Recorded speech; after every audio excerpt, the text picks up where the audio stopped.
accomplish anything but stress you out. Well, how should you respond instead? In 1996, some guy gave me the middle finger after I cut him off. I recognized him from TV. That's when I decided to become a defensive driving instructor, developing the skills I needed to eventually be invited on his show as an expert. Now, once you're there, it's just a simple matter of switching out his muffins with the ones you made yourself. How many did you eat? What? I don't know. Thank you so much for sharing your tips, Danny. Danny is not my true name. This is the Onion News Network.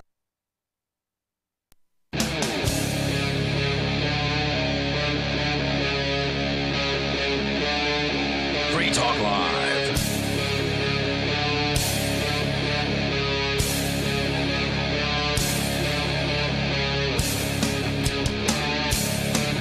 It is Free Talk Live, and you are welcome to join us, as you always are, because we're here doing this thing 7 nights per week live. That means it is the live Sunday edition. And with you in the studio, as usual, it's Ian. Richie Rich. And Mark. Well, it's happened. Facebook apparently is now calling for regulations, and I just heard about this tonight. We were all surprise. The local libertarian meetup that happens weekly here in beautiful Keene, New Hampshire, and one of the guys who was there mentioned that this just hit the news, and sure enough, here's the story from the BBC. Mark Zuckerberg, that is the CEO of Facebook, one of the founders of Facebook, for those that don't know, is now demanding that the government or governments get involved in regulating social media. Because he couldn't do it without him. Well, yeah, right. Well, he can't regulate the other social media without them, and that's what he wants to do. So back in 1971, I believe, they made broadcast advertising illegal for cigarettes. And the cigarette companies actually had a hand in this.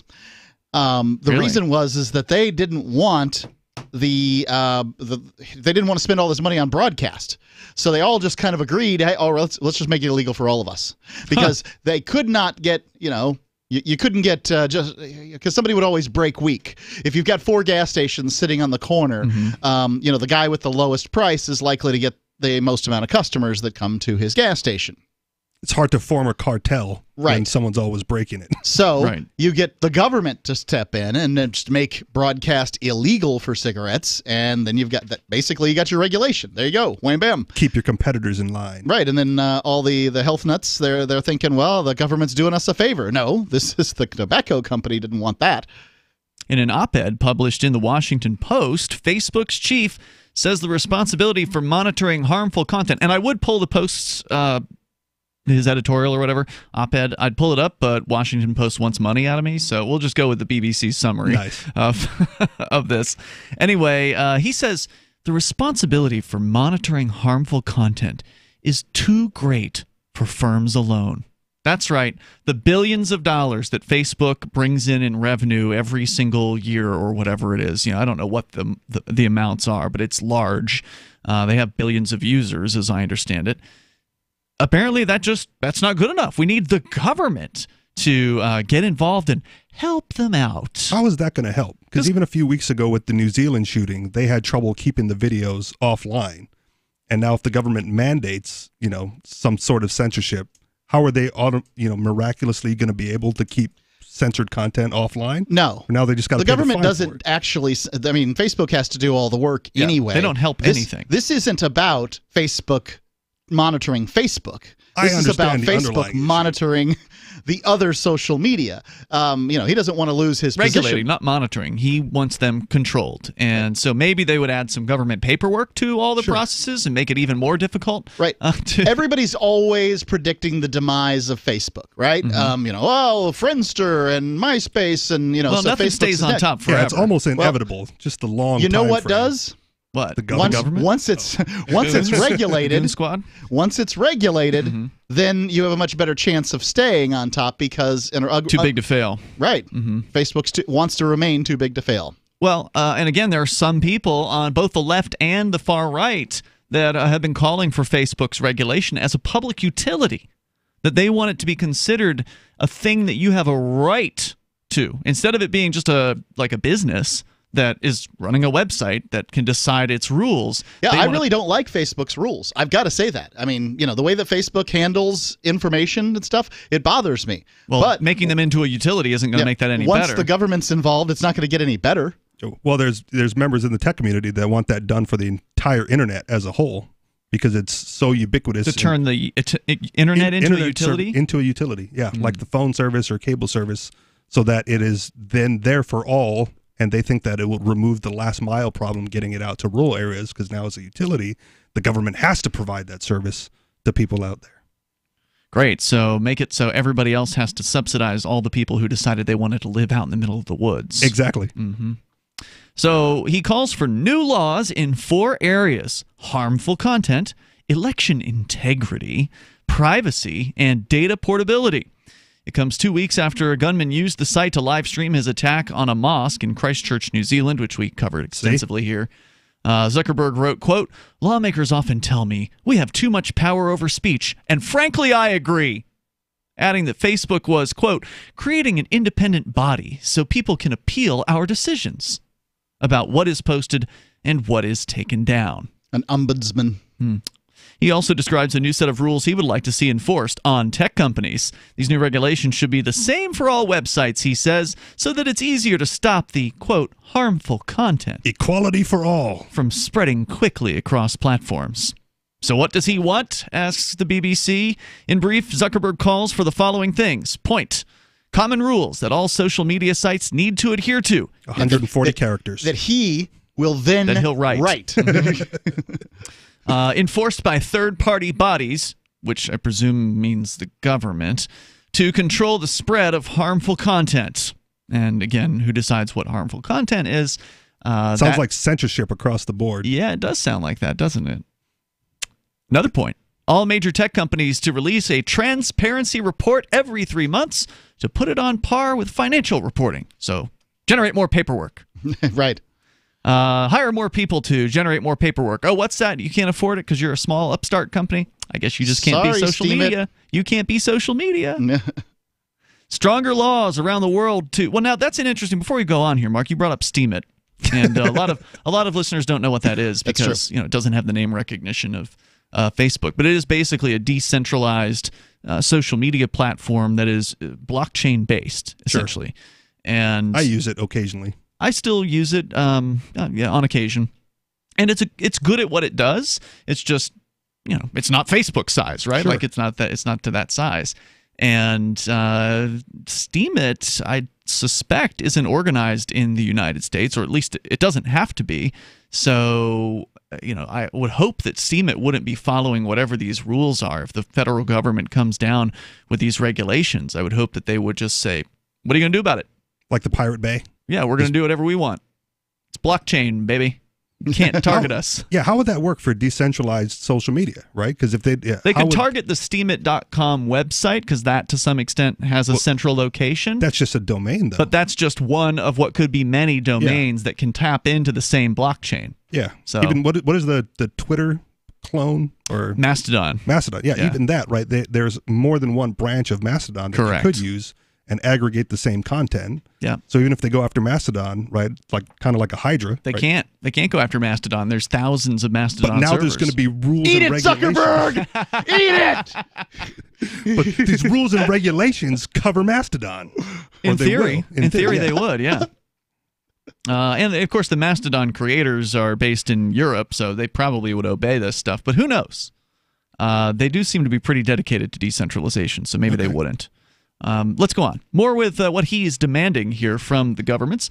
He says he wants stronger laws around the world to protect the integrity of elections, with common standards for all websites to identify political actors. I still don't understand. Can somebody call in and tell me exactly what the Russians did to hack the United States election? I mean, they bought some ads, allegedly. Bought ads on Facebook. That's what I think they did. That's bought some ads on Facebook, right? That's not hacking. Like, it's absolutely ridiculous. Are you telling me that the Russians cannot, like the Russian government isn't allowed to buy ads that talk about the United States? Can they buy ads about anything? Well, foreign entities aren't supposed to contribute finances to U.S. politics. That's not contributing. That's just buying advertising. True.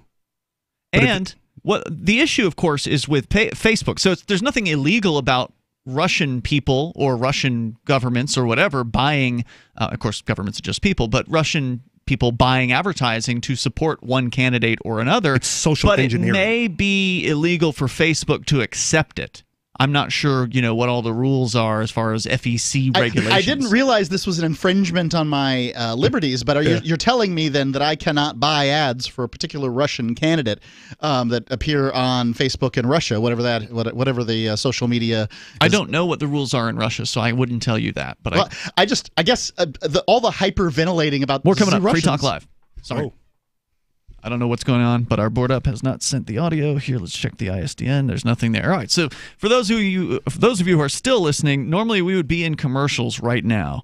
So I don't know if this is actually going out over the radio at this point, but in theory, it very well could be. So hopefully our board operator is actually going to be there shortly and bring up those commercials, because I hate to talk about this subject that we were just talking about and then have to re-talk about it when, we come back in. Do we have any Russian ads we can play? Let's talk about something else, and we'll come back to Mark Zuckerberg. Let's talk about the joint the board op smoking out back. Not that there's anything wrong with that. If it's on its own time. Yeah. Yes, there is something You're wrong with it. supposed to wait until the break to go smoke the joint. Come on, guys. Yeah. Oh, I got an update on... Did you ever do that, Ian? When you were working at the rock station? Yes, of course. You'd go out. What did you go out when they were playing the music or during the commercial breaks? Whenever you had a chance to get out. How much time did you actually work when you were at the radio station at night doing your evening rock and roll crap? Why are you calling them out like this? We used to actually have parties there on the weekends. Right. Yeah, and by parties, you mean somebody brought pizza? No, meaning Rooster and his crew came out with, there was alcohol and there was cannabis. There was a vaporizer in the bathroom at one point. It was pretty sweet. Nice. Yeah, it was good. I got caught, though, because somebody left a beer outside the back door one weekend. Yeah. And blame it on a homeless guy. Yeah, Medlin had some words with me about that. Exit strategy provided by Congress. Oh, I hear Find out ads. more by visiting weissparis.com and watch our numerous videos. That's WEISS Paris.com. Hi, I'm Derek J. I don't want a politician to represent me. To me, government is the idea that one group of people can coerce everyone to comply with an edict or face increasing punishments up to and including death. Despite perhaps the most noble of intentions, the best government services are a far cry from what could be provided for by voluntary interactions.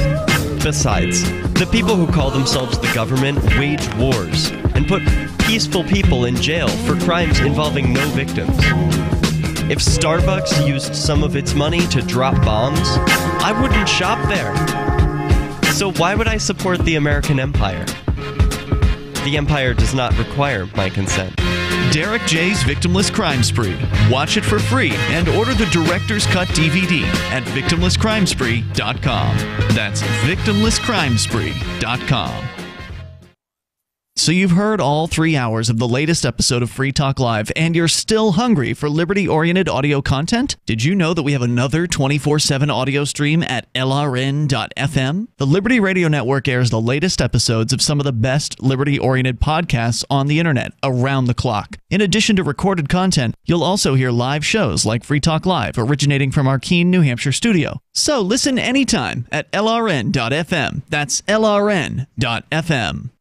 What do you shop for that you could otherwise buy at Amazon? Pretty much everything, right? Amazon has competitive pricing and they deliver, and that's a big plus. If you could plan ahead in your shopping, would you be interested in saving up to 33%? There's a catch. You have to do your shopping in Bitcoin. But imagine those savings. It's like a huge raise. All you have to do is go to saveitpurse.com. We've saved thousands, and you can too. Plan ahead and save. Saveitpurse.com. Do you love Twitter? Make sure you favorite the LRN.FM Twitter account so you can receive our tweets at twitter.lrn.fm. That's twitter.lrn.fm.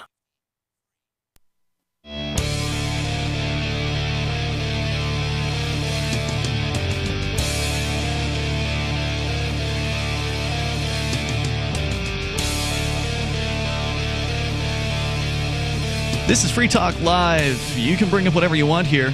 855-450-FREE. That's 855-450-3733. Joining you tonight, it's Ian. Richie Rich. And Mark. Hey, don't forget, you can catch us over on our Twitch channel, over at twitch.lrn.fm. Things got a little interesting last night toward the end of the show, where we thought we had a female caller who was like a big star on Twitch. She has 3 million followers on Twitch, which is a video game exciting. Video game streaming platform. But it turns out she was actually not that person. She was an imposter, somebody who was masquerading as though she were this Twitch star.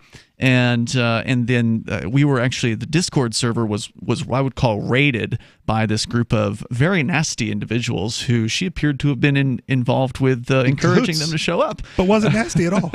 She was very nice, but her associates were not so nice. So we had to set a lot of people into the toxic category last night. I think that's great. You can look, kids. You can play around here, but you gotta go to go to the dungeon with James. Right, hang out there. Her call was on par with Cobra Commander from back in the day. Like those. No, hell no, no good way. Crank calls. She wasn't. She wasn't. I mean, she was. She was just calling about K-pop. That wasn't a crank call. That wasn't a character. I mean, she was impersonating the person. Yeah. But she was just impersonating a Twitch. Right. Twitch Nobody chick. knows who that is. Everybody knows who Cobra Commander is. Right. Cobra! Oh yeah. Well, I mean, some people know who this young lady, Pokimane, was her name. I mean, she's 3 million people. She got 3 million followers. That's nothing to shake a stick at, right? Like, that's pretty impressive. Sure, but she's Twitch famous. That's different. But that's the kind of person who will get recognized in the streets. Like, she has enough followers. A lot of these YouTubers with 1 million plus followers, like some of the pranksters, like Vitaly ZDTV, he can't prank as easily because he's so well known. Because people know who he is. Even though he's got 1 million subscribers, probably millions more have seen his videos at some point. It's like Tom Green and Sacha Baron Cohen as soon as they got popular. So head on over to our Twitch channel at twitch.lrn.fm. You can follow us there, and then do us a favor, share out the fact that you're watching our Twitch on your social media, so that will hopefully get some more eyes and ears on the ideas of freedom. As we continue here talking about somebody who does not care about freedom, his name's Mark Zuckerberg. He is the CEO of Facebook, and in a recent op-ed for the Washington Post, he calls for regulation of social media. And in fact, and again, I have not read his actual statement, but there's a lot of summaries of it here, so this is from the BBC. He says he wants stronger laws around the world to protect the integrity of elections with common standards for all websites. Now, does that mean all websites or all social media websites? Well, I'm sure it's any website that he can have regulated. Right. So this may be extending beyond just his competitors. Well, I can hear Zuckerberg's frustration here. Look. Somebody bought some ads. That's what we do. We sell ads. If you're our product, we sell you as. If somebody called me and said, "Mark, I want to buy. Mark, I wish to buy some ads." I think that's like Transylvanian. Fine. The Transylvanian wing of the KGB. He calls in and says he wants to buy some ads, and he has some a little bit of an accent. You know what I mean? And like, what would I know? All right, you could buy some ads. Can I pay in rubles? No, you can pay in crypto. So I'm sure that they would have that the Russian government would have the ability to spend some of that sweet cheddar that they earn on RT to. But if you put the ad on the air, right, and that's the violation. That's my job, is to put the ad on the air. If it's for a political candidate, am I supposed to vet this person? Oh, he had an accent? That's what that's what this is all about? Well, they're saying they want all websites, or Zuckerberg says he wants the government to force all websites to, quote, identify political actors. It's a quote from the BBC. I don't know if he wrote that exactly, but... Identify how? Well, so example would be RT's channel now on YouTube. When you go to RT, which stands for Russia Today, there's a little byline beneath the video window that says something like, this channel's funded by the Russian government. Oh, okay. And there are other channels that have subsequently been identified as oh, this is a the BBC. I don't know if it's applying to BBC, but it should be there as well, you would think. Right. So BBC is definitely a foreign actor. Right. So that's what they're talking about here. And then how would that work on Facebook? Maybe they would be required to show beneath an advertisement that this advertisement was placed by the Russian government or something like that. So the Russian government buys a U.S. subsidy company to run the ads through. That's how you do it, right? Just kick the can down the road a little further. Laws here. So this is more from the laundry list, the summary the BBC has provided of what it is that Zuckerberg wants from politicians, from the government goons. He says he also wants laws that not only apply to candidates and elections, but also other, quote, divisive political issues, unquote, and for laws to apply outside of official campaign periods. So basically expand campaign advertising regulations to all the time, even if there's not a campaign. Well, there is going on. The thing is that there's somebody's always a campaign. always running for president. Mm-hmm. So, and that's the one that everybody's worried about. Go ahead. Oh, I'm sorry. I just seen a story that said I think this campaign cycle is going to have more primaries held before the year 2020 than any time else in the past. So they're even opening up the campaign window further than it's ever been in the past. That's true, because every time a state sets an earlier primary, New Hampshire always has to set its before that state. It's statutorily mandated in New Hampshire that New Hampshire be the first primary. Right. We don't care whether everybody's warned that the primary is coming. We care whether our primary's first. See, and I never understood how that would work if another state passed the same law. statute. Yeah. Then you're a race to what? How early can you actually have it? The Secretary of State keeps on getting reappointed based almost entirely on this reality. I mean, that's what his thing is that he's going to make sure that New Hampshire's first. And so everybody's like, well, we don't like this guy, but he has our back. So he also wants new industry-wide standards to control how political campaigns use data to target voters online, which means that he gets to write the standards that will then be forced on his competition. He's also got immediate knowledge of how that works, because that's how Facebook targets ads anyway. More countries. He says he wants to adopt privacy laws like the European Union's General Data Protection Regulation, the GDPR, which came into force last year and has been one of the most annoying things to ever happen to the internet.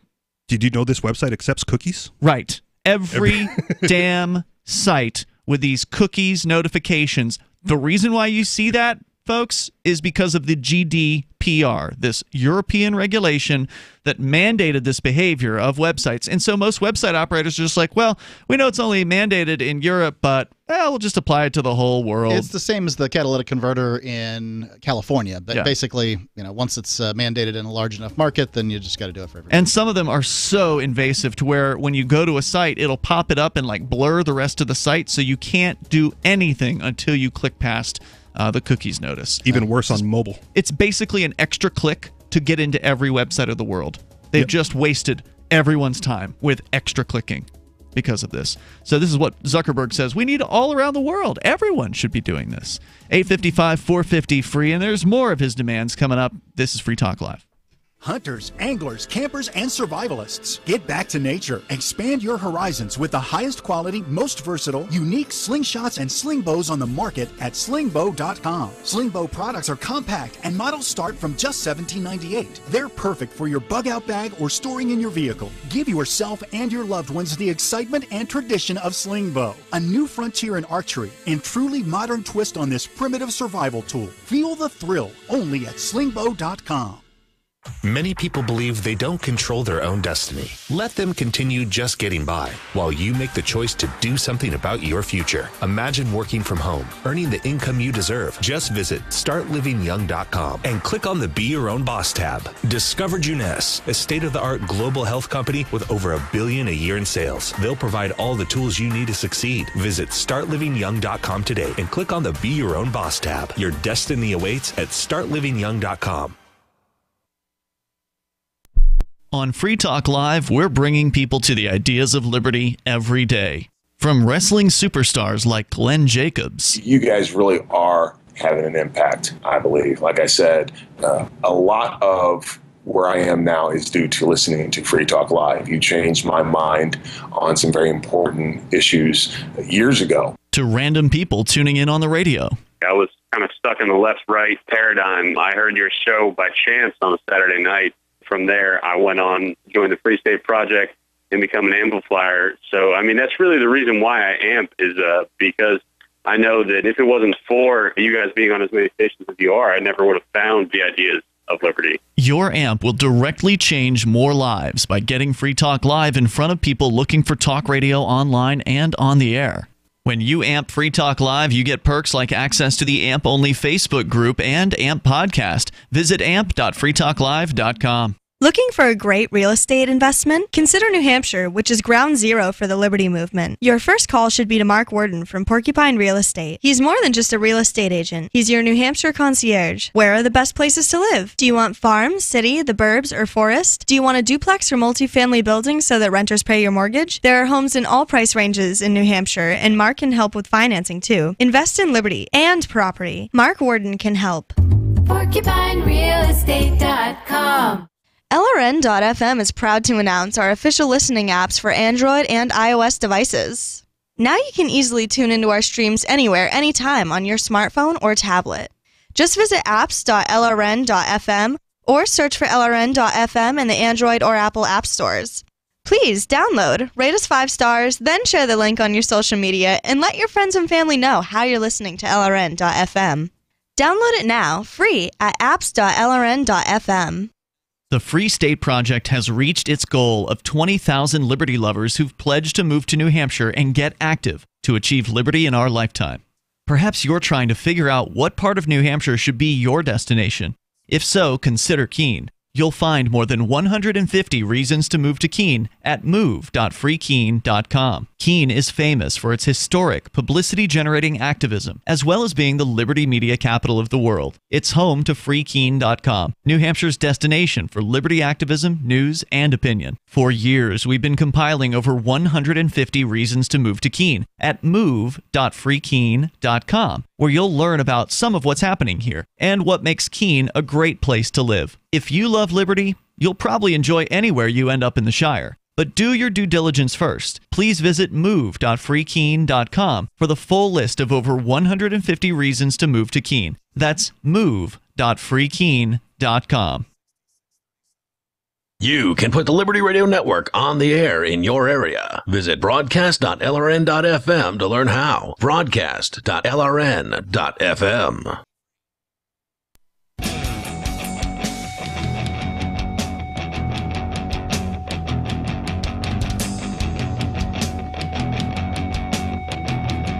It's Free Talk Live Sunday edition of the show. You dial toll free. Join us here. Our number is 855-450-FREE. That's 855-450-3733. Tonight, it's Ian, Richie Rich, and Mark. Bitcoin.com is your premier source for everything Bitcoin related, whether it's the latest news headlines or engaging with the community on their Bitcoin forum. You can do all those things and more, like choosing a Bitcoin wallet, buy some Bitcoin, and find out where you can spend your Bitcoin over at Bitcoin.com. They've also got the Bitcoin.com Academy. For those of you who are brand new to Bitcoin and cryptocurrency, you can get started there over at Bitcoin.com. They've got games over there, too. You can play games with your Bitcoin. That's right. And maybe we'll talk more about that coming up in future episodes. They're actually revamping that portion, too. They'll be be more robust, more games to play. All right, cool. Looking forward to announcing that once it's ready. As we continue, we'll take your calls and thoughts. And then more of what Mark Zuckerberg, the CEO of Facebook, would like to bring to every other social media platform by force. We'll get into that coming up here. Your calls and thoughts. Welcome. Let's talk to Robbie, calling us from New Hampshire and watching on YouTube. Go ahead, Robbie. Hi, Robbie. You're Robbie. Go ahead. Yeah, I'm Robbie. Richie Rich. If somebody would put a bullet in Ian Mark's skull, who would you call? And you've been dumped. Bye-bye. Toll-free number is 855-450-FREE. That's 855-450-3733. Threats are not allowed here on Free Talk Live. And since the police departments aren't doing anything about it, we'll just hit the dump button. Yeah. Problem solved. Let's continue. This person is Tom in New Hampshire. Tom, you're on Free Talk Live, listening online. Go ahead, Tom. Yeah, there's one issue about the suicide prevention business, if you call it whatever, that is a violation of the non-aggression principle. And The that suicide is when prevention business? yeah, whatever you call it. You know, I mean, the bureaucrats, the suicide prevention technique, there is one facet of that. I'm not sure that I is understand. Hold a- on, before you go on, are you talking about like a hotline? Somebody running a hotline? What else are we talking or the about? first responders.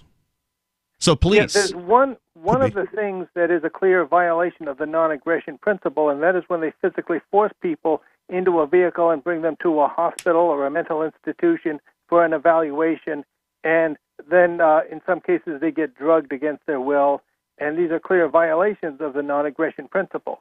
Yeah, I think that this is a difficult one, Tom, because when you're talking about mental health, sometimes it seems like people need to violate the non-aggression principle to handle mental health issues. Sometimes people aren't in their right minds. I don't really know how to handle that one in particular, but I can tell you I've been in a situation where a crazy person was around and they had a gun and they needed to be handled. And we did our very best to handle the situation, but at some point, if that had gone on for if it goes on for many days, then why should I be handling it? At some point or another, just turn it over to somebody else. I'm sick of it.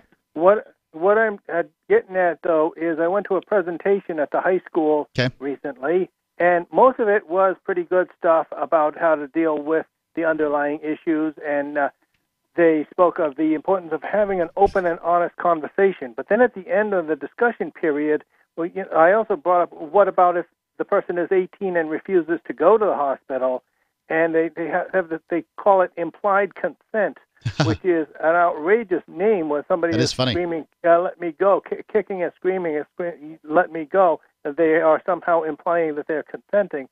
But I came up with a different approach this time, and I'd like to share it with everybody. And that is, I said, well, on 7 February 1985, DEA Special Agent Enrique Camarena was kidnapped outside the United States Consulate in Guadalajara, Jalisco.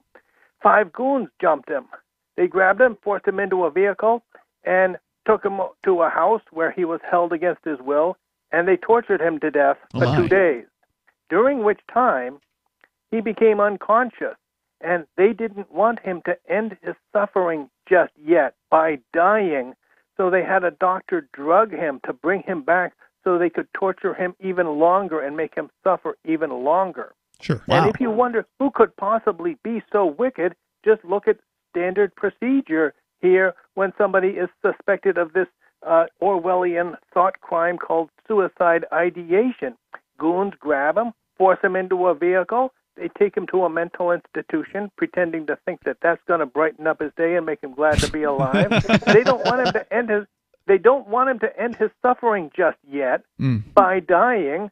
They drug him, and look at the success stories when they ask the hostage, "Do you want to get committed or do you feel better now?" Most of them say they feel better. You can't argue with success stories like that, right? Because they want to go home. If you want to know why somebody didn't go and get help, the answer might be right there in capital letters on your license plate. Don't forget this is New Hampshire, where the license plates say "Live Free or Die" in capital letters. So, the reason they didn't go get help might very well be the attitude of live free or die. They're not going to accept the clear and present danger of being locked up and drugged. So comparing it to... Aren't most suicides... By the way, But aren't most suicides, they don't go through with it again. So more than 90% of people try suicide, that attempt suicide, attempt it once. And then they don't ever attempt it again. Can we talk about the morality of the non-aggression principle for just a minute? Because it comes up in almost every outrageous hypothetical situation when people try to pin, libertarians or voluntarists down on the advocacy of the non-aggression principle. And that is, you still have to take responsibility for your actions. So your claim is that when they tackle and bring them in and drug the suicidal individual, it is a violation of the non-aggression principle. which is absolutely correct. But even if you are an advocate for and adherent to the non-aggression principle, that doesn't mean you're never able to violate it. It just means that upon violation, you take responsibility for the, for what comes next, for the outcome of that. And if the person, is upset that you kidnapped them and drugged them, and wants to hold you accountable for the kidnapping and the drugging, well, then you have to take responsibility for that. If they're thankful and grateful that you prevented them from killing themselves and now they live a long and happy and prosperous life outside of the depression of suicide, well, then you take responsibility for that as well. So it's not that the non-aggression What would it look principle, like, I mean, in your mind, Richie, where you've got a suicidal person, they haven't threatened anybody else, they're just, threatening themselves, and people who obviously they care about this person, they would prefer they not, commit the suicide, so people get called in, they get taken away to, a crazy ward for some amount of time while they're observed, and, hopefully they don't kill themselves while they're there and all that, and then later on they get out and they're upset. They've been in there for a few days, and they are, they're not crazy enough to kill themselves now, so they've been released or whatever. But they're angry. They have lost their 3 days. And what's the appropriate response there? What's the appropriate? How does that work out in your mind in a free society? Well, in my mind, then they would take it to arbitration, right? I mean, that seems to be the judicial recourse in a free society, absent state court systems. Is they go like, I was kidnapped and drugged, beyond my wishes, without my consent. I demand to be made whole again, and then a third party would decide. Now, if I was the third party, I would likely decide in favor of the suicidal person.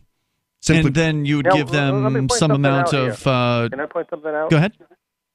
Okay, and that is another comparison I didn't get a chance to mention is in Mexico, it was the drug lords that are out to make more money, of course.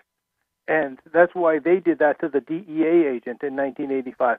In the United States, it's the drug companies that want to make more money, and that's why they support forced hospitalization. And there's a lot of people saying that it's the drug companies that are out to keep people locked up. Could be. Tom, thanks for the call tonight. The toll-free number is 855-450-FREE. I want to continue with this, scenario. What would things be like without the government's system as we know it when you're dealing with a person who's suicidal, that they wanted to kill themselves, but you stopped them from doing that and violated the non-aggression principle? We'll find out more about it coming up. Does your dog itch, scratch, stink, or shed like crazy? Come to Dynovite for help. Order a 90-day supply of Dynovite. Dynovite for life. Pick up 2 tubes of Doggo Suds. Get the 3rd tube free. Peppermint, tea tree, lavender, Doggo Sud shampoo. Made with all-natural coconut, jojoba, aloe. Great for healthy skin and soft, shiny coats. But no itchy, harsh chemicals. Lather up, rinse away. Try Doggo Suds. Buy 2, get 1 free. At Dynovite.com. DINOVITE.com. Are you a cryptocurrency advocate? The Crypto Tip is the ideal outreach tool to help new people discover cryptocurrency. It's a printable business card-sized tip that you can give to service providers, preferably in addition to a good cash tip. When the server scans the QR code, it'll bring up an explanation of cryptocurrency, how to install a wallet, and allow them to claim the tip. If they don't claim the crypto, you get your tip refunded to you after a time period you specify. Plus, if they do claim the tip, you get an email alert. Create as many tips as you want at cryptotip.org. That's cryptotip.org. Many people believe they don't control their own destiny because they haven't chosen to take the first step towards the life they've always dreamed of. Let them continue just getting by while you make the choice to do something about your future. Imagine working from home, earning the income you deserve. Start small or dream big. Work part-time or full-time. You choose the pace. Just visit startlivingyoung.com. That's startlivingyoung.com. And click on the Be Your Own Boss tab. Discover Juness, a state-of-the-art global health products company that spent 5 years on the Inc. 5,000 fastest-growing private companies in America list, with over $1 billion a year in sales. They'll provide all the tools you need to thrive and succeed. And you'll be blown away by how little it takes to get started. Visit startlivingyoung.com today and click on the Be Your Own Boss tab at the top of the page. 2019 will be the year your new life begins. Your destiny awaits at startlivingyoung.com. This is Michael Dean from the Freedom Fiends. I've run websites since 1996 and have used over a dozen web hosts in that time. AgristHosting.com is the only one that hasn't broken my heart. Agrist Hosting's uptime and service is stellar, and their DDoS mitigation is the best I've seen. That's important because if you tell the truth in this world, you'll ruffle feathers. And some people will try dirty tricks to silence your voice. No matter what the haters hit us with, Agrist Hosting keeps our websites online. If you have a mission-critical commercial presence or a world-changing activism site, you cannot tolerate any skullduggery. So go with AgristHosting.com. Have a WordPress or blog site, but you're not satisfied with performance or uptime? Or just want raw hosting? Want to pay with Bitcoin? Agrist Hosting specializes in high-performance hosting with personalized service. Go to AgristHosting.com and click on the button that says Get Hosted. That's AgristHosting.com.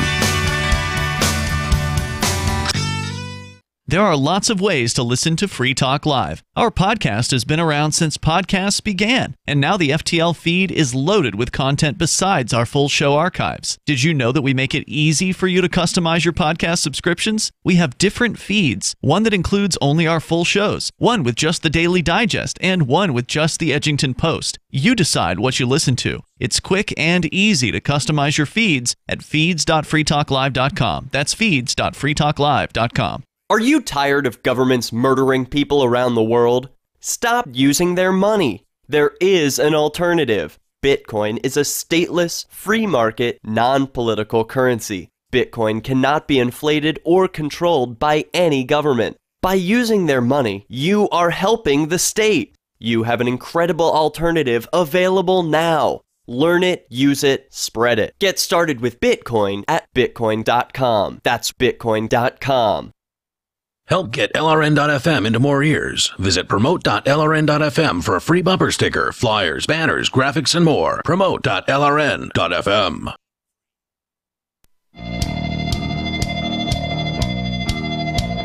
It's Free Talk Live. You dial toll-free to join us here if you want. Our number is 855-450-FREE, the live Sunday edition of the program. Continuing with you in the studio is Ian, Richie Rich, and Mark. Don't forget, you can join us online over at freetalklive.com. We got the AMP program, and that is where Sid is a Free Talk Live Silver amplifier. Silver meaning Sid's contributing $5 a month. Thanks, Sid. Thanks for the AMP program, which is advertise, market, promote. The idea is that $5 we take it in, combine it together with $5 from a few other folks, and then we will do things like use it to reach out to new radio stations to get Free Talk Live on the air, or help us pay for the new Free Talk Live clips that we've been putting out for the last 2 months. We just finished our second full month of basically daily clips of the video feed of the show, aggregated or added to with like photos and things like that. So it spices up the video, make it more interesting than just us sitting here talking. Those clips are now available, and that's thanks to the AMP dollars as well. So the idea is anything that can help us get the ideas of freedom out there to more people. That's what the AMP program is designed to do. And you get some cool perks if you're an amplifier, like access to the supporters chat rooms on our Discord server. There's the AMP-only Facebook group and more. Get all the details over at amp.freetalklive.com, amp.freetalklive.com. As we continue, we'll take your calls and thoughts more on Mark Zuckerberg. Plus, actually, before we get to the next call, I want to make sure we finish up this scenario, Richie, that you were talking about, sort of the idea of how the violation of the non-aggression principle, which is this kind of the bedrock principle of libertarianism, the idea that you shouldn't be using aggressive force against anybody. True. And that's kind of the one prohibition of libertarianism.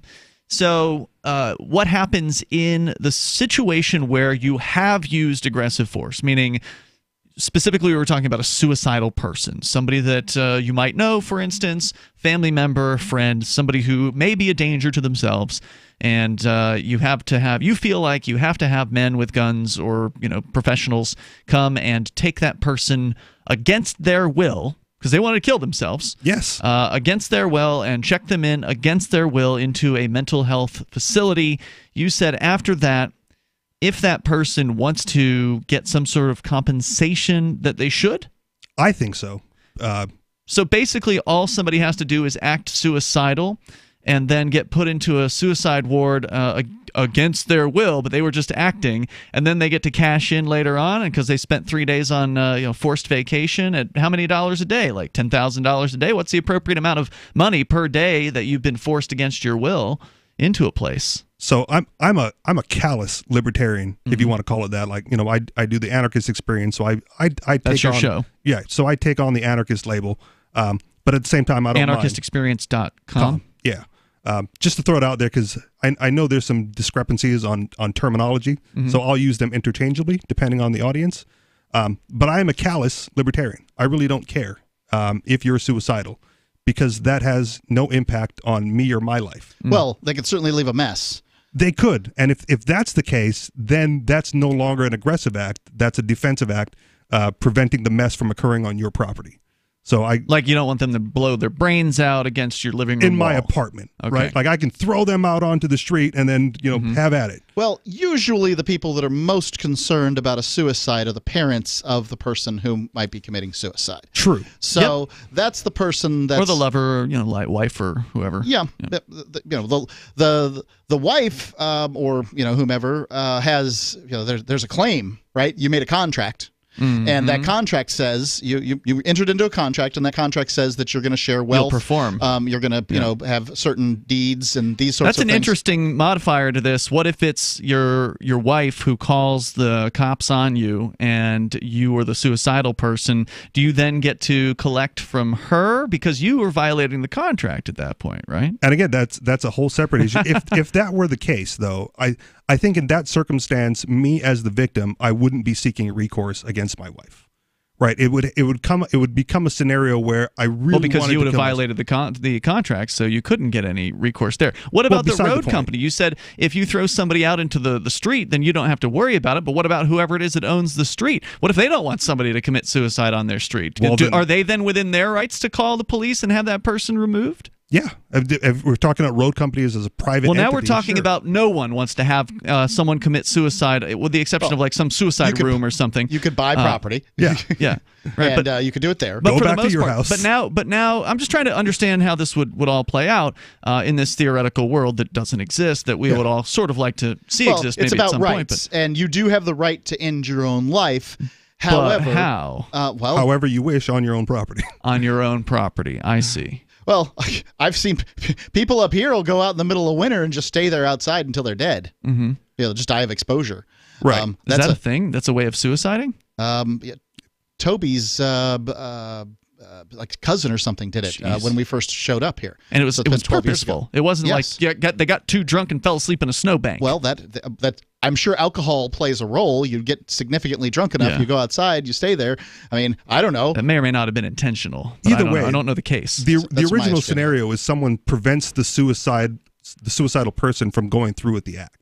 Right. So if you can get away with killing yourself on somebody else's property, like, what do you care at that point? And you're dead. You're dead. They're left to deal with it, but that's still on them. If they try to prevent you from doing it, well, then, like I said, that's becomes a rights violation scenario. But me as the adjudicator, if you prevent someone from killing themselves, and they come back and say, no, I really wanted to do it, I'm owed something for it. Coming with the right to life is the right to die. Do you think then, let's say it happens once, and you get $10,000 a day for every day that you were held against your will? Who in the world is what are you, Bill Gates? Okay, $1,000 a day, dude. I don't know what the $1,000 a day. Okay, I don't know what people. I mean, the guy works at he's a fry cook at McDonald's. I mean, he's not worth $1,000, $100 just because a day, maybe. $40 a day. Wait a minute. Just because you get paid a certain amount doesn't mean that that's actually what you're worth. I mean, some people would say a life is worth a lot more than $40 or whatever. Well, they do economic calculations on that. Yeah. Well, what do you expect the amount would be? I don't know. That I couldn't give you. I think right, because somebody's going to say, and whether they're right or not is another question, but somebody's going to be like, well, yeah, that's what I get paid at my job, but my time and my value of life is so much higher, and even though I was suicidal, I now value life, and I really want to get paid well for my freedom being taken away from me. I guess he better not come to me as the arbiter. Well, that's what I was going to get to here is like, you don't know what the amount would be. We don't know what these arbitrators would say. I'm ready to talk about numbers. Presumably the first amount would be what it is. But then if the person goes off and does it again, do you think the arbitrator would be like, yeah, you're not going to get any money because you're trying to milk the system? True. And at that point too, at some point you just let him cry wolf, right, and see if he goes through with it, right? If you're gonna pretend to commit suicide for financial gain, but parents aren't willing to do that. Mm-hmm. Well. And there's enough spoiled brats out there that are going to be like, I'm really going to do it, Mom! Mom, I'm going to do it this time! Look over here! Look, I'm about to do it! And then the trigger gets pulled. I'm the callous arbiter. He's dead. Right. Well, you don't care. The parents do. That's the kind of issue that we're dealing with here. And I think the best bet is to say, look, if you can make it to the age of 30, you shiftless bum, you can make it to the age of 30, then I will give you X number of dollars, right? And that's the best the parent can do. That's not a bad scenario because then they have to live long enough to collect. The money. Yeah. Let's go to John. He's calling us from Honolulu. John, you're on Free Talk Live. Go ahead. Hi. This question is directed mostly to Rich. All right. Which government in history has lived in an anarchistic style for any length of time? I'm going to say none. And how did that? All right. Because the idea of government is antithetical to the ideas of an anarchist society. There are some. Wasn't Iceland pretty anarchistic? Yeah, at one point? It wasn't a government, but yeah, they had societal rules and stuff. So. I think this is one of the difficulties of, for one, this is the reason I never use this term. Sure. Because you get stuck into these conversations about, well, this can't possibly work. And, well, it may very well. But people will say the same about libertarianism as well, though. Well, libertarianism, I can say, look at the Old West right there. Bam. Okay. The old the sheriff States, running the town. Old West. Well, duels at high sheriff noon usually didn't show up until later. Okay. But the sheriff just hasn't changed. Really, just controlled the keys to the jail. So there were certain sets of rules and that kind of thing. A judge would come by later, but there wasn't police, and things functioned all right. Mm-hmm. What the reason that what the anarchist writers write is basically they want to see rules, but not necessarily a ruling class. And I don't know how that can function. I don't know how that works necessarily, but people should be allowed to try, don't you think, caller? To try? Yes, that's not. I'm not calling to judge whether to try it or not to try it. The question, the follow-up question. Stand by with that follow-up question. We'll come back with John. Is this somebody you know, by the way? Yes. Okay. More coming up here in moments. This is because you're also from Hawaii. More on the way. It is Free Talk Live. Hour 2 is next.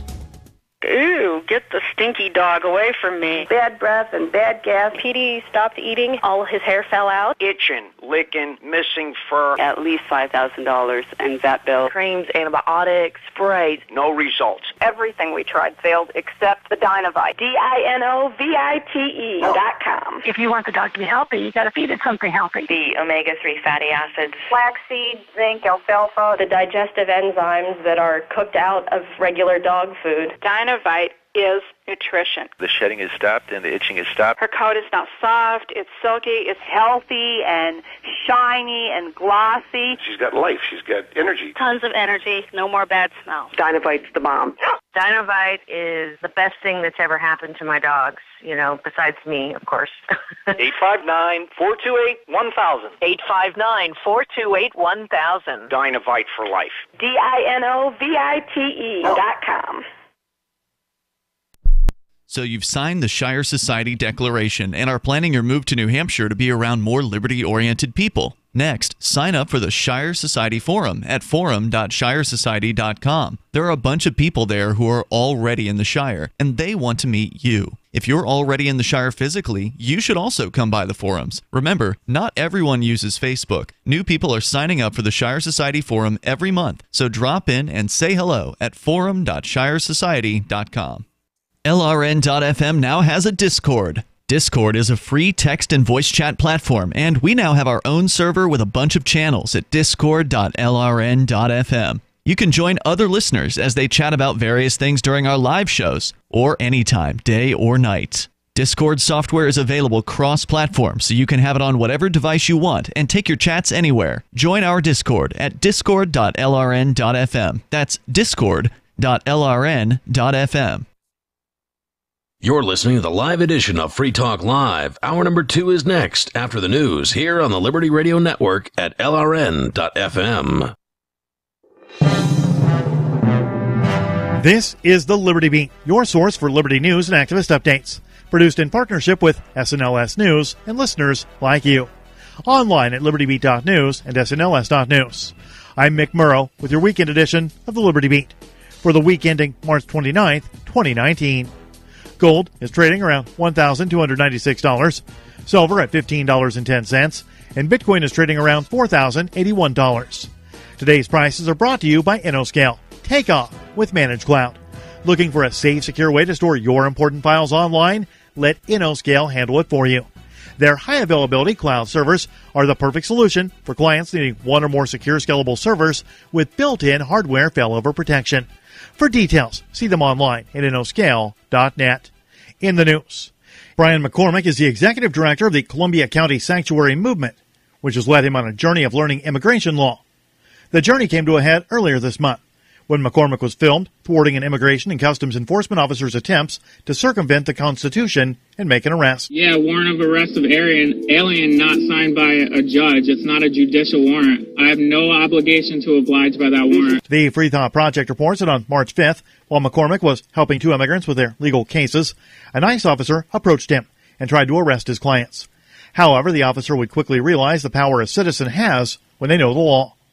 McCormick in the video is debating the law with the ICE officer in Hudson, New York, outside of the courtroom in which McCormick had been helping the 2 immigrants. The officer tries to say he has a lawful warrant to arrest the 2 individuals in McCormick's vehicle. McCormick proceeded to school the officer in constitutional law and noted that the warrant the officer had was administrative and not signed by a judge, meaning it was not constitutionally legal to enforce. The ICE officer left the scene without making an arrest. The Liberty Beat is sponsored in part by Brave Botanicals, high-quality kratom and CBD at reasonable prices, with excellent customer service. Brave Botanicals is activist-owned and mission-driven, fighting for your right to consume plant-based medicine and natural remedies. Find out more at mybravebotanicals.com. And Liberty Beat listeners right now can save 10% on your purchase by using promo code SNLS at checkout. This is the weekend edition of the Liberty Beat, produced in partnership with SNLS News and listeners like you. The Liberty Beat is online at libertybeat.news and snls.news. Your news now continues. U.S. President Donald Trump's Energy Secretary, Rick Perry, has secretly approved the sale of nuclear power technology and assistance to Saudi Arabia. That comes in a report revealed this week by Reuters. Mid-Press News reports that Saudi Arabia is reportedly attempting to construct at least 2 nuclear power plants as part of its effort to diversify its energy sector and its economy as a whole. As part of the plan, it's accepted bids from Russia, South Korea, and the U.S. for the lucrative contract. Perry's approval is known as a Part 810 authorization, which allows energy companies to begin the process of planning and starting preliminary work in anticipation of the closing of a formal deal in the future. While the Saudi proposals are presented as civilian and do not mention nuclear weaponry, U.S. approval and sale of nuclear technology has been seen by many as a prelude to the development of a Saudi nuclear weapon, which could potentially spark a nuclear arms race in the region. Juan Guaido, the self-proclaimed interim president of Venezuela, who is supported by the United States government, recently announced coming tactical actions that will be taken by supporters starting April 6th as part of Operation Freedom, an alleged grassroots effort to overthrow Venezuelan President Nicolas Maduro. Mid-Press News reports the operation, according to Guaido, will be led by Freedom and Aid committees that in turn create freedom cells throughout the country. Cells that will spring to action when Guaido gives the signal on April 6th and launch large-scale community protests. Guaido's stated plan involves the Venezuelan military then taking his side, but his insistence that all options are still on the table reveals his impatience with the military, which has continued to stay loyal to Maduro through Guaido's interim presidency. Support for the Liberty Beat comes from the Conscious Resistance Network, featuring videos, news reports, and articles from a spiritual anarchist perspective. Experience the Conscious Resistance at theconsciousresistance.com. How would you like to have your business featured on the Liberty Beat? Just send an email to libertybeat@snls.news for details. This is the Liberty Beat, produced in partnership with SNLS News and listeners like you. The Liberty Beat is online at libertybeat.news and snls.news. I'm Mick Murrow reporting for the Liberty Beat, reminding you, spread liberty with a smile. Hollywood's biggest stars are rallying for a good cause this week with the Save Our Children campaign. Celebs like Jessica Simpson, Brad Pitt, and Gwyneth Paltrow headlined a charity event to help their suffering kids who desperately need a chance to live a normal life. Angelina Jolie talked to Starfix about the charity, saying, quote, "You don't have to be a mother to want to help my children, many of whom are not getting a proper education. If you look at the numbers, 1 in 5 of my children will struggle with drug problems." Joining us now is a representative from the charity, Julie Harrison. Julie, it was such a great cause. Absolutely. We're talking about children who don't have any positive role models. They're born into a life they didn't ask for. And if the state's not going to step up and help these kids, it's time someone did something. Here's a quote from Victoria Beckham, and I found this powerful. "It breaks my heart to think about these kids living somewhere in my house with no hope for a happy future. Who knows if they even have food to eat?" Julie, according to your group's website, a staggering number of STARS children are being exploited growing up without parents. Right. This is the Onion News Network. We'll try back.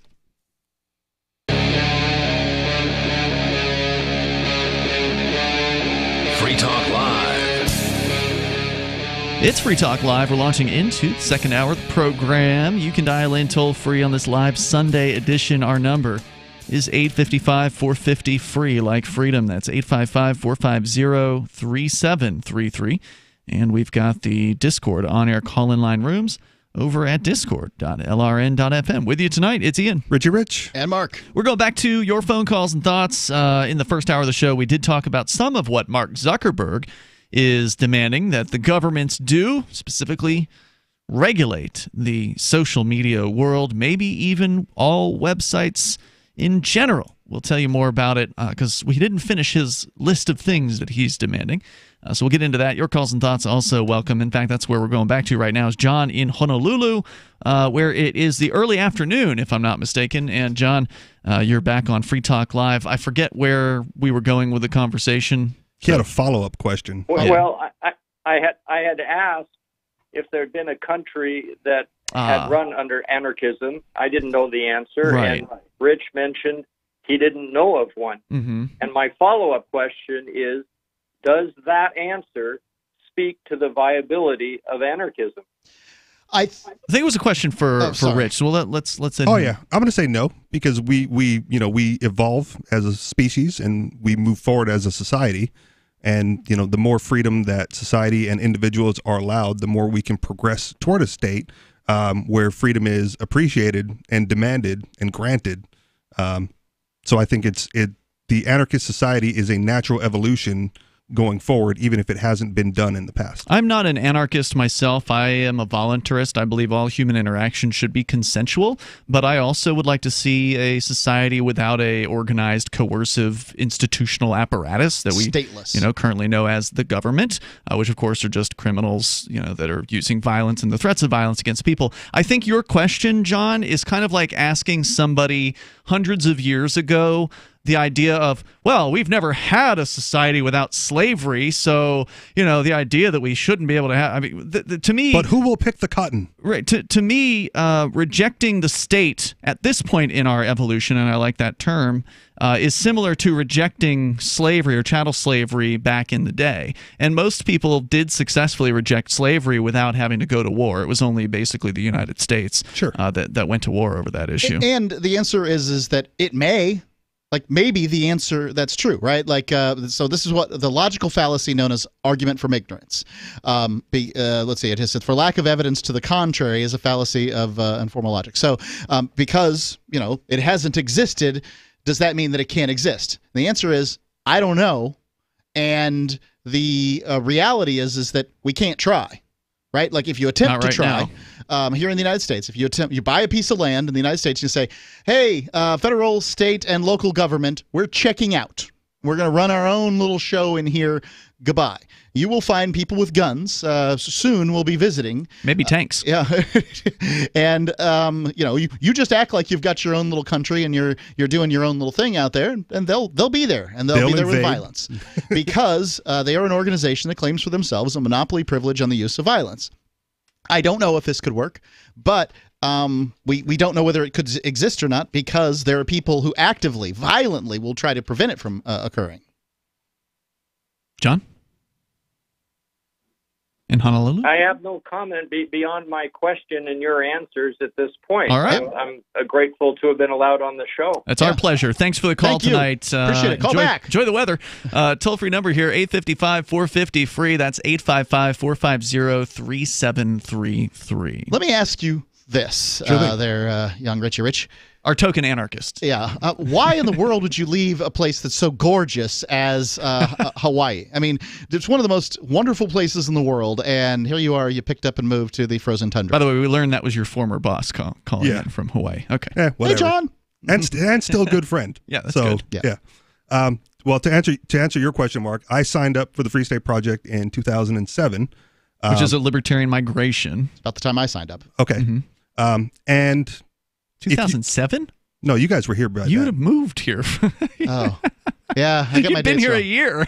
I got my dates wrong. Sorry. Anyway, if you can get past the weather on both sides, this is because everybody asked me that, even outside of this. If you can get past the weather in Hawaii and you can get past the weather here, it is much easier to make a living and get by here. Really? Yeah. And is cost of living lower? That much lower? Cost of living is a lot lower. Food and goods. Except for pineapple. That's probably cheap in Hawaii, right?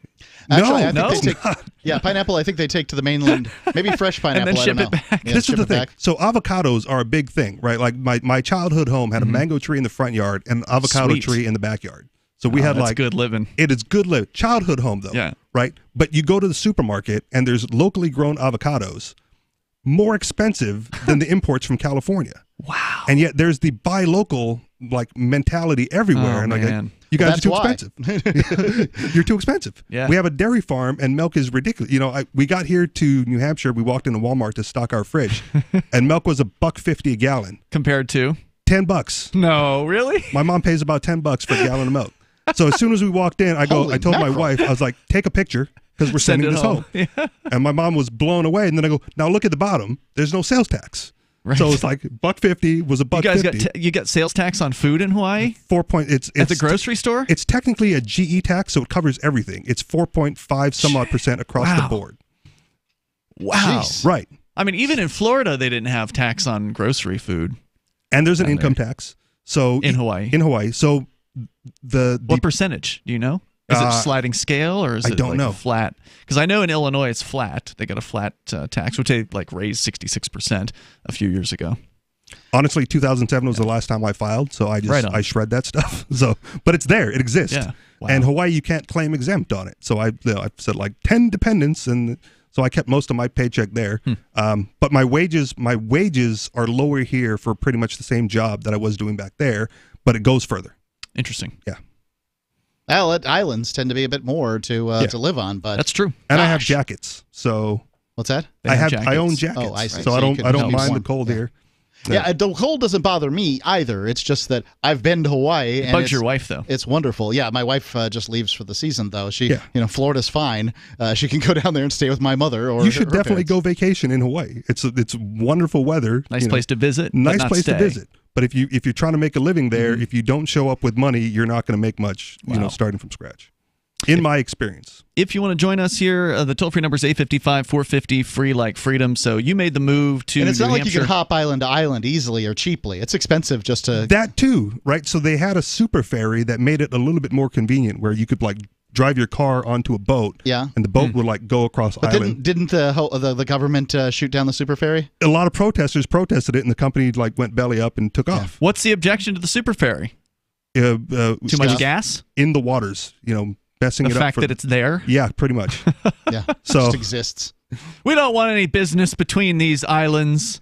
No. So So I mean, you could catch a plane, and it's not inconvenient to catch a flight. Yeah. But it's like $80, $100, from one island to the next. Yeah. So if you're not going, that's very not a frequently, daily activity. You can't afford that. Right. I mean, you might go once a year for a family reunion or something, but that would be about it. Wow. It's not like you're just hopping from island to island. There are commuters though. My auntie did commute from one island to the other, but it was like the business paid for it. So right. Was she working for a bank or something? I don't remember. That's expensive. Yeah. So, if you want to join us here, you're welcome to share your thoughts, whether it's on the liberty migration, which includes people who describe themselves as anarchists, or libertarians, or voluntarists. People who care about freedom are converging on one place. You mentioned the Free State Project. That's one of the projects. There's also the Shire Society, which is a more decentralized option that doesn't have a board of directors and nobody in charge. No membership list involved there. So go to move.shiresociety.com if you want to learn more about that and some reasons why you ought to move here. There's 101 great reasons why liberty lives in New Hampshire. A nice little documentary film was produced about that back in 2014, and it's still relevant, I think, to this day. Wasn't that an influence on you moving I did up here? I did watch the video. I don't know if Before it you moved? Before I moved, Okay. yes. I think I watched it after I signed the statement of intent. I see. It was at a time where I looked at a lot of different things. 101reasonsfilm.com. You can go and watch it there. It's free online. That's 101reasonsfilm.com. We continue with what Mark Zuckerberg is demanding that governments around the world do. He wants more laws, more regulations, more GDPRs. We'll tell you about Less that competition. coming up here in moments. And your calls and thoughts are welcome at 855-450-FREE, like freedom. That's 855-450-3733. This is Free Talk Live.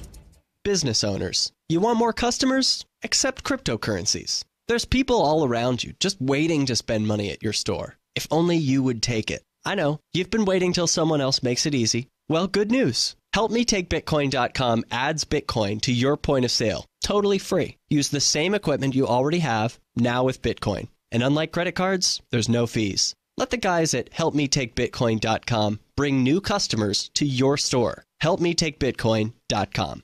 Bitcoin.com is delighted to announce their latest partnership with the gift card specialists at eGifter. With many of the world's leading brands on their roster, it is now easier than ever to get the gift cards of your favorite brands with Bitcoin Cash.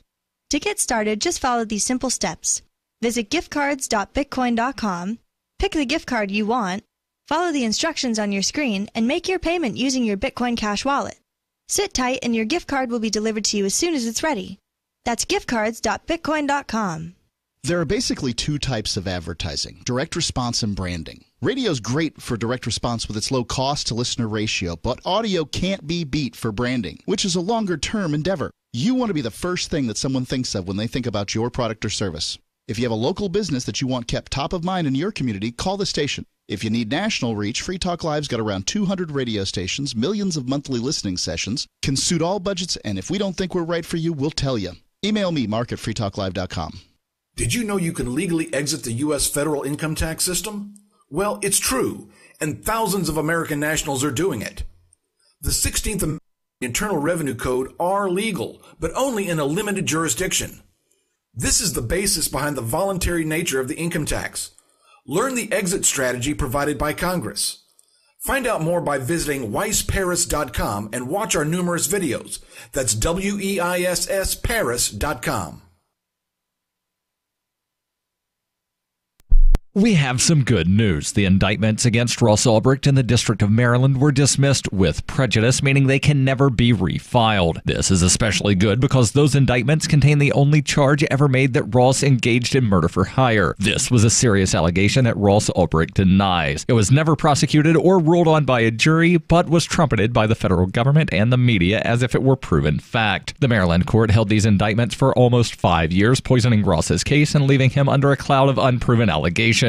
As explained in Ross's appeal to the Supreme Court, the fact that the judge used these allegations to give Ross a draconian sentence of double life without parole violated his Sixth Amendment right to a jury trial. Judges are required to issue sentences based on convictions decided by a jury, not unproven allegations never even charged at trial. Although this is a positive development, the dropped indictment will not set Ross free. Now, a presidential pardon is Ross's only hope of freedom. Sign the petition at freeross.org. freeross.org. The LRN.FM social media channels have been revamped. We've eliminated Facebook and focused on other platforms like Twitter and Mastodon, the decentralized alternative to Twitter. On our accounts, you'll find posts from multiple LRN.FM show hosts together in one place. Follow us on Twitter at twitter.lrn.fm, or better yet, move to the decentralized Mastodon social media platform at toot.lrn.fm, toot.lrn.fm. I think you'll like it.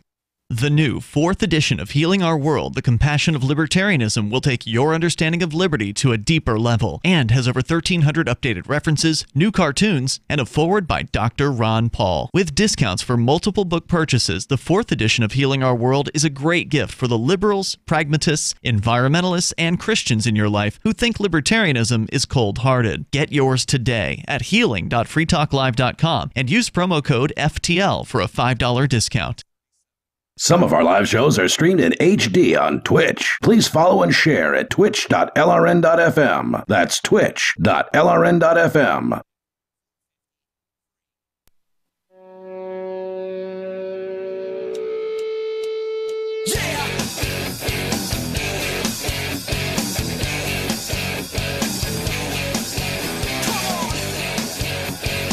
It is Free Talk Live. You bring up anything that you want. We're here on the live Sunday edition of the show. Our toll-free number is 855-450-FREE, like freedom. That's 855-450-3733. Also, we've got the Discord on-air call-in line rooms. We will continue and take your calls and thoughts about anything.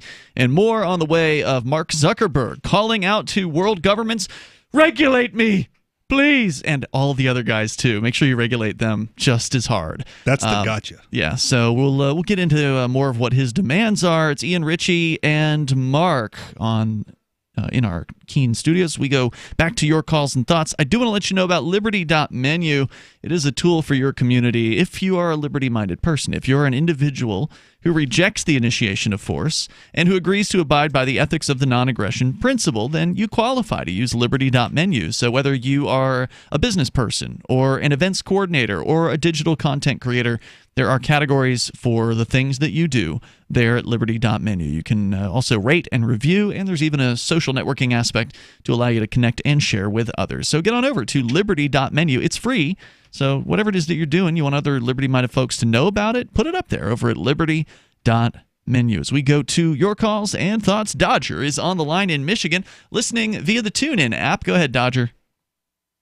Yeah. Sorry the Discord thing didn't work out, but that's all right. Yeah.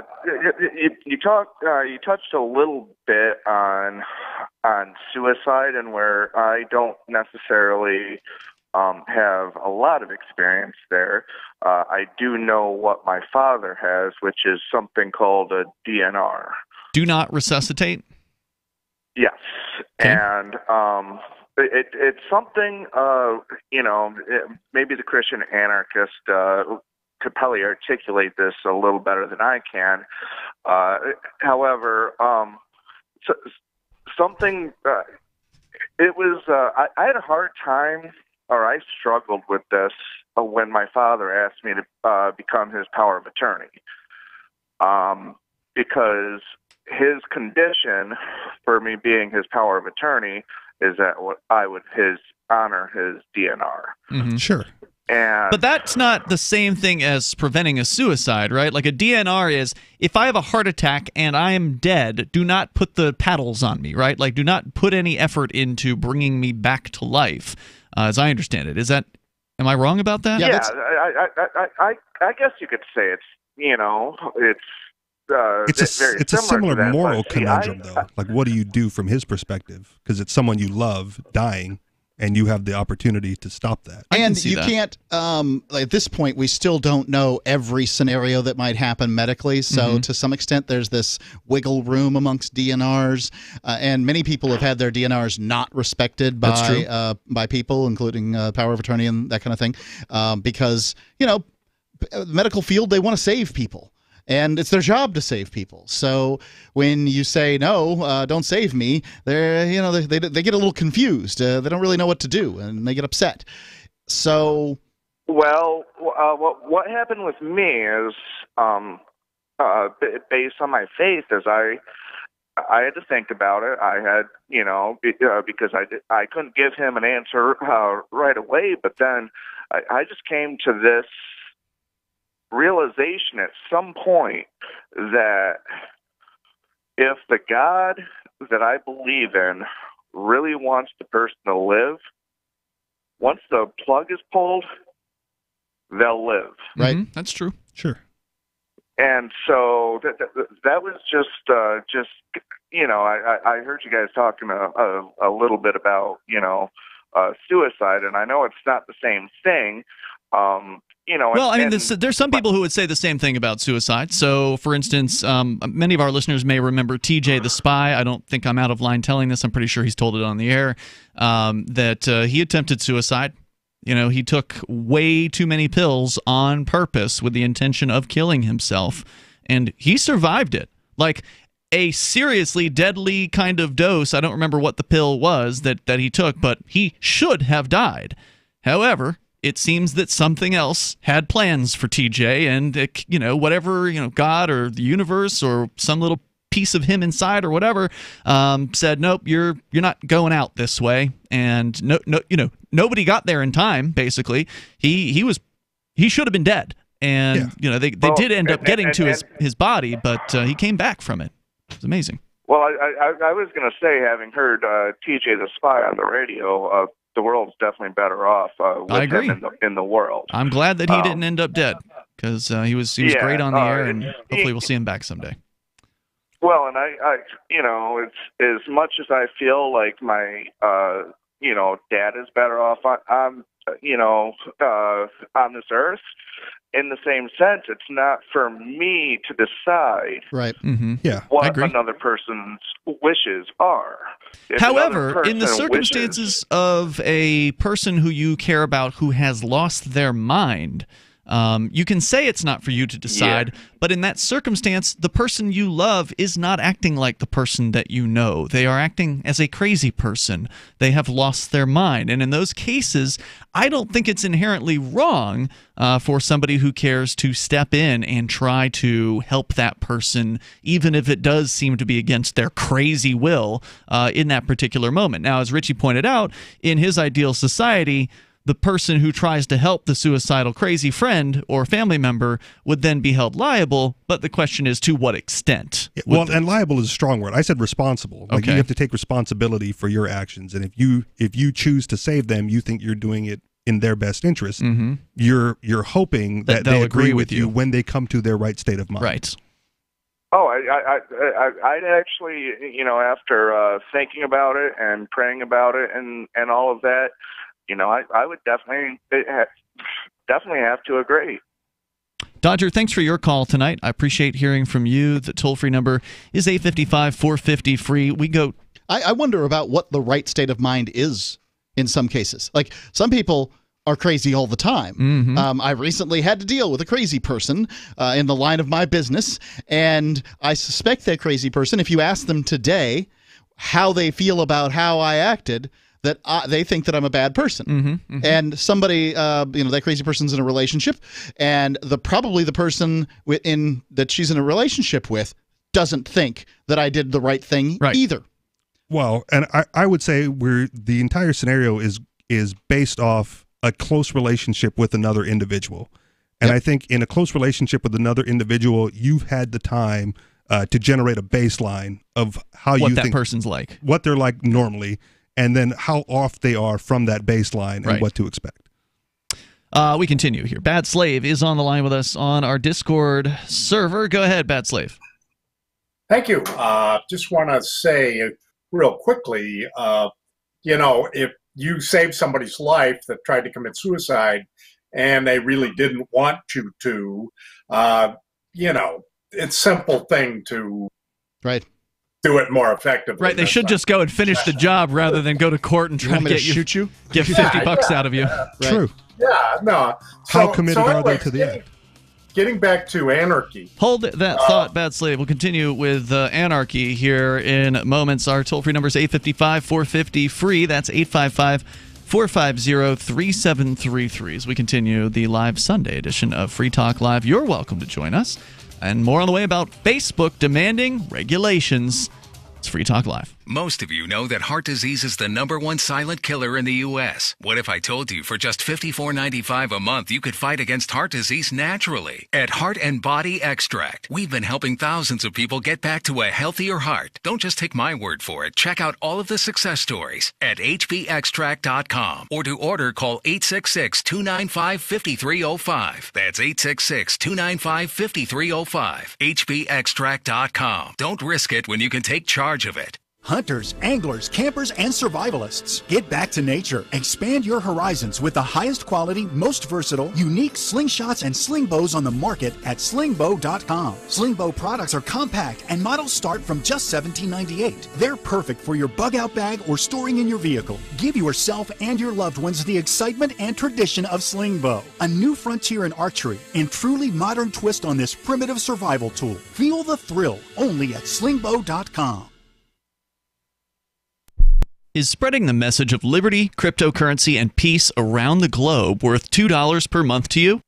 As you may already know, in addition to our internet feed, LRN.FM broadcasts on free-to-air satellite across North and Central America, as well as Sub-Saharan Africa. And we've been available on satellite for free 24/7 since 2010. The LRN.FM free-to-air satellite signal is reaching some of the most oppressive regimes in the world, and there's no doubt our ideas are making an impact. You can learn more about the channel's impact by watching the 3-minute video at fund.lrn.fm. If you'd like to help free minds globally with our ideas of liberty, cryptocurrency, and peace, you can donate as little as $2 per month via fund.lrn.fm. You can help us continue and expand our satellite broadcast to multiple continents. Visit fund.lrn.fm today, and thank you for your help. Don't forget to share the link on social media. That's fund.lrn.fm. Cell 411 is a free app for Android and iOS that replaces government-controlled 911. Cell 411 allows you to preset a group of friends or private organizations to show up at any emergency. Cell 411 is a nightmare for the state because it proves their so-called services aren't needed. Cell 411 has had thousands of installs, and of course it's covered by the BIPCOT no government license. Cell 411 because your friends won't shoot you when you're in trouble. Without the government, who would build the emergency services? You and Cell 411. Get it today at getcell411.com.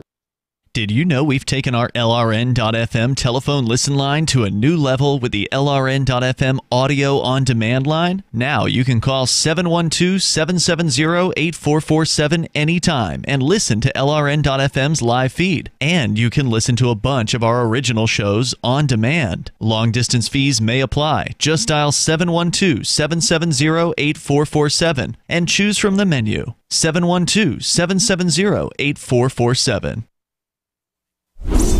After decades of searching the cosmos, today NASA announced that what it was really looking for was right here on planet Earth all along. For years, we've foolishly chased after comets, moons, and stars. Outer space may be beautiful, but it's not as beautiful as the smile of a child, nor as sublime as a good bottle of wine shared among friends. Our search ends where it began, here on this big blue marble. Astronomers say that while their telescopes were pointing at Mars, they never even noticed the planet that was right in front of them. NASA now plans to appreciate what they already have. The agency's latest report, entitled Wonder is Everywhere, Finding the Beauty in the Everyday, calls for further study of the little things that truly give life meaning. Warm rain on a summer day, the smell of pine trees, touching the worn paper of your favorite book, that's what's always made us happy, not some asteroid a million miles away. This is the Onion News Network. Love what we do? Please help support our international satellite channels at patreon.lrn.fm. That's patreon.lrn.fm.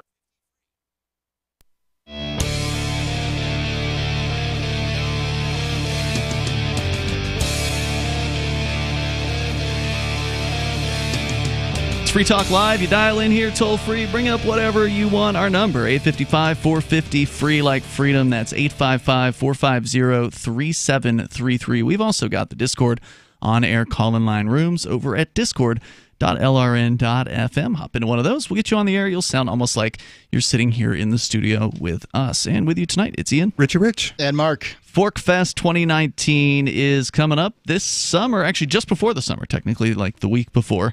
summer officially starts. It'll be June 13th through the 18th. You do not want to go. Don't go in February. Yeah. They're going to be closed. Yeah. But Rogers Campground is the location. It is a beautiful spot to be, right there, nestled in the White Mountains of New Hampshire. Again, June 13th through the 18th. It is already time for you to get over and lock down your campsite or your RV site at Rogers. Or there's also a motel. You can do that too. So forkfest.party. Go there. You can connect to the Forkfest chat room on Telegram, also the Forkfest forum. And Forkfest is a libertarian camping event, but there's no organizers. There's no central committee, I guess is what I mean. There are organizers. Each individual can organize whatever it is that they want to do on their own campsite. So if you want to have a speaker series, you want to have a poker game, musical event, whatever it is, put on a play. I don't know, whatever it is people want to do, you can do that at Forkfest. Forkfest.party. As we go back to your calls and thoughts, Bad Slave, you're back on Free Talk Live on our Discord lines. You wanted to talk about anarchy, so go ahead. Right. It was Rich that started out. Hi, Rich, by the way. Hello. Good to see you. Thank you for that ride you gave me a while back. Anyway, I have to disagree with Ian because he keeps spouting off every time he hears anarchy. Well, I don't believe in anarchy. Well, no, you don't disbelieve in anarchy. You disbelieve in the false definition of anarchy because, what's the true definition of it?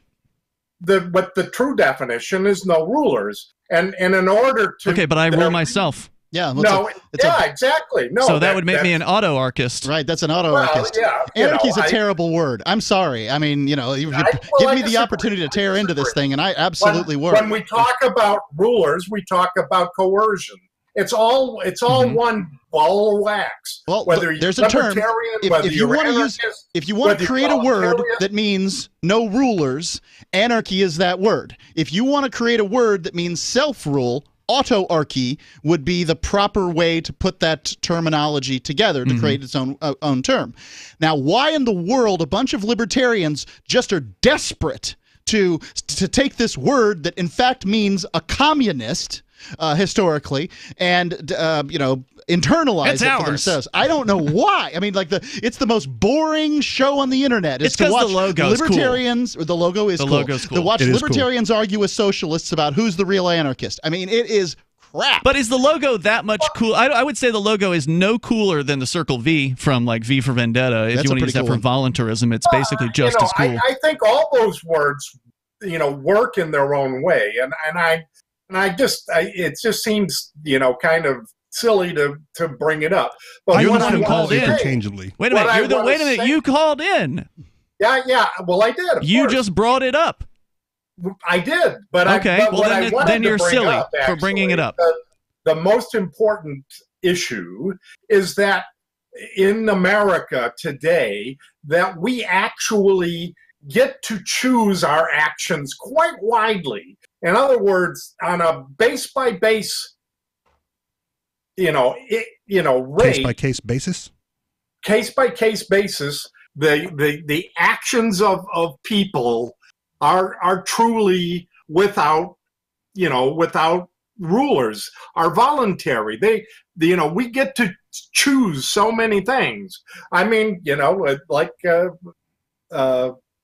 Friedman, and well, I don't agree with you on that point, Bad Slave, because while many actions and most actions people take are voluntary, meaning whether it's going to the store or taking care of business or whatever it is, taking care of their kids or whatever it is they're doing it voluntarily in most cases.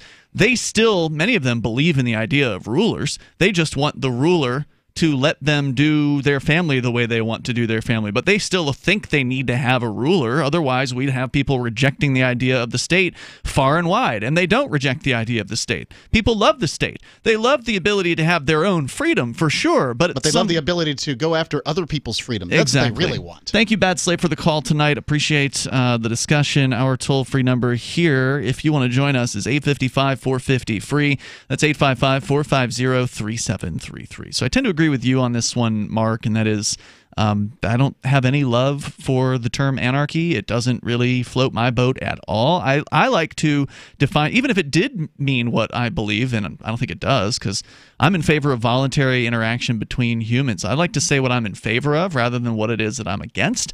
And so even though I'm not in favor of people being ruled without their consent, that doesn't do enough to really describe what I believe in. And I believe in a voluntary society. Hence, I'm a voluntarist. Right. And what I said off the air, and I'll say it again here, is there's a lot of those terms that I will use interchangeably because to me, they all have the common basis. So in a room full of libertarians, I am definitely the anarchist. Right, but I will accept the term. The distinction in well. and under that circumstances, and by the way, I don't spend a lot of time arguing with people about this term because I think it's pointless. But I won't use it. No one will call me an anarchist because you can't tell me what I am. However, well, you can tell me, but you're wrong. I mean, you can, yeah. So, I suppose thanks for the opinion. But everyone's got them. Right. I mean, in your case, you've got a podcast that's called The Anarchist Experience. Sure. You're stuck, right? You own that term. But at this point. But I own it and I accept it and I use it as it is intended to be used. So I pulled up a quote from Jeff Berwick that tends to sum it up as well as I can in this short time span. All the word anarchy means is no rulers. So if you say you are not an anarchist, it means you want a ruler. If you want a ruler, you are a slave. I'm surprised how many people are comfortable publicly identifying themselves as a slave. Am I a slave to myself if I'm in favor of self-rule? Well, what does self-rule even mean? It's to me, that's a non-term, right? Self-rule, self-ownership. It's just another way to describe of not having anyone ruling above you. Mm-hmm. Sure. So if there's no if I am my own ruler, that means I do still have a ruler. It's me. Yeah, but it's a weird thing. It's weird again to you. Yeah, exactly. Which is why I don't use the term I don't use the term autarchist either because again, it's not a well. Term if you want to use the term anarchist, don't act like you're doing it to disambiguate the situation. Because it's rare that it does. It's making things less clear. Right. It makes things less clear. Depends on the audience, which is why I say if you go on the radio and you say, I'm an anarchist, people believe you throw Molotov cocktails with a bandana across your face in European countries whenever something goes wrong. That's what they think of you as. Because that's what an anarchist is. To them. According to the news. Yeah. And when you look at, you got to get in people's worlds. So if you want to, if words are intended to communicate things, anarchist, to my mind, is a poor communication tool on especially a general interest radio program to describe what you are. If you want to use it, that's on you, but I won't be using it up for me. Let's go to Drew. He's in Virginia, listening to WNIS in Virginia Beach. Go ahead, Drew.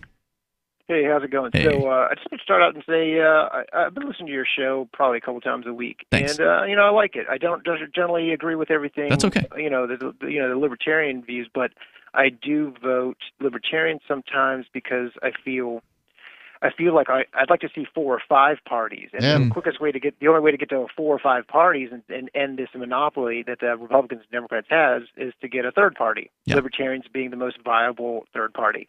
All right. See, and I would like to see no parties. Oh yeah, you're going the wrong direction. Right. Sure. But the more parties you have, the more it dissolves into. You know what I'm saying? I'd like to see I understand. 100 parties. Right, so that's the other way to do the math. But I'm a registered nurse. I have 22 years of experience. I just want to talk about the DNR status. Let's talk about it. Hang on, Drew. We'll continue here. Your calls and thoughts are welcome. You can bring up what you want here on the live Sunday edition of Free Talk Live. Our toll-free number is 855-450-FREE. That's 855-450-3733. And we've got the Discord on-air call-in line rooms over at discord.lrn.fm. Hop into any one of those. We'll get you on the air with us. It's Free Talk Live. Bitcoin.com is delighted to announce their latest partnership with the gift card specialist at eGifter. With many of the world's leading brands on their roster, it is now easier than ever to get the gift cards of your favorite brands with Bitcoin Cash. To get started, just follow these simple steps. Visit giftcards.bitcoin.com, pick the gift card you want, follow the instructions on your screen, and make your payment using your Bitcoin Cash wallet. Sit tight and your gift card will be delivered to you as soon as it's ready. That's giftcards.bitcoin.com. There are basically 2 types of advertising, direct response and branding. Radio's great for direct response with its low cost to listener ratio, but audio can't be beat for branding, which is a longer-term endeavor. You want to be the first thing that someone thinks of when they think about your product or service. If you have a local business that you want kept top of mind in your community, call the station. If you need national reach, Free Talk Live's got around 200 radio stations, millions of monthly listening sessions, can suit all budgets, and if we don't think we're right for you, we'll tell you.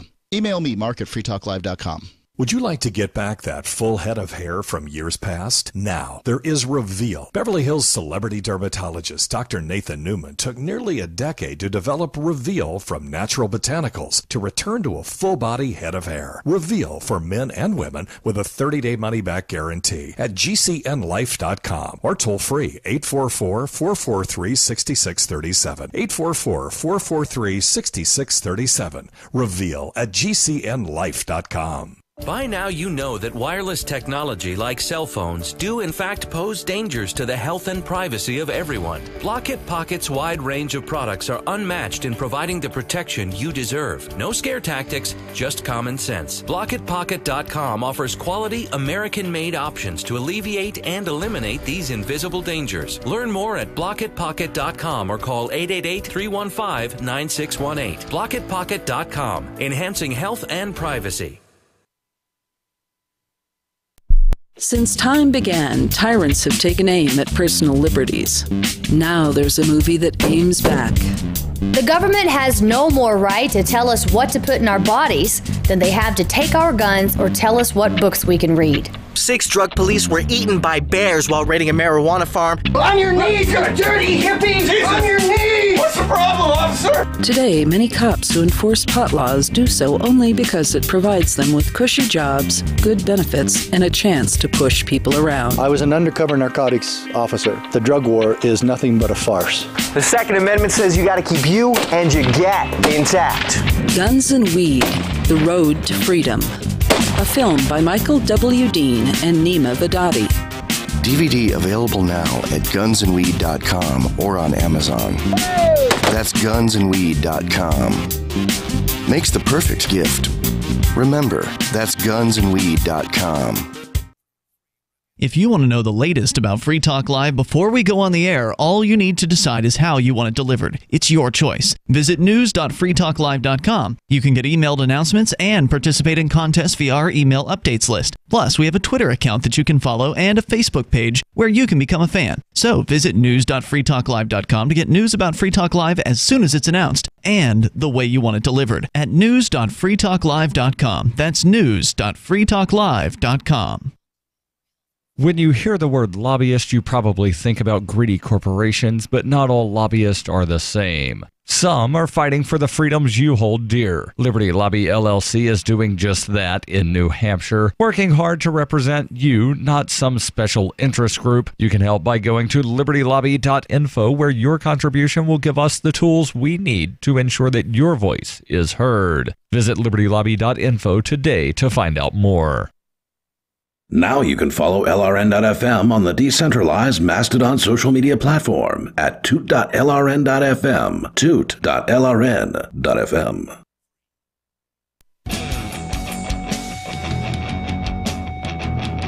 It's Free Talk Live.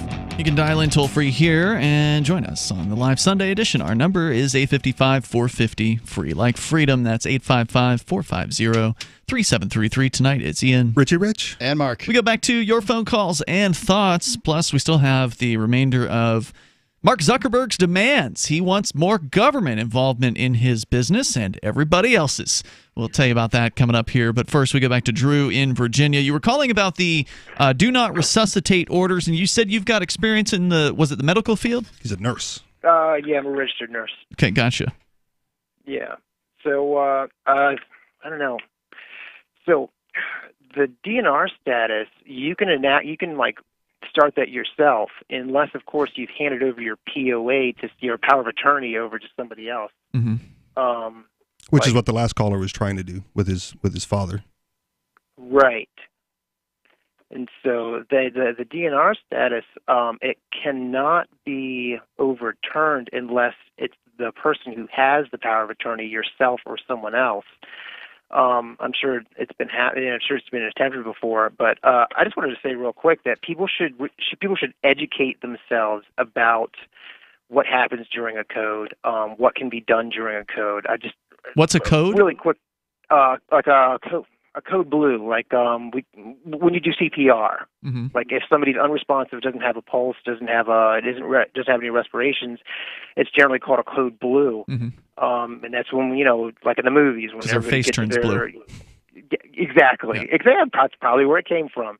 But and my personal experience, and from my personal experience, over 90% of the people who are, over 90% of code blues don't survive, and the ones that do are not in the greatest of situations.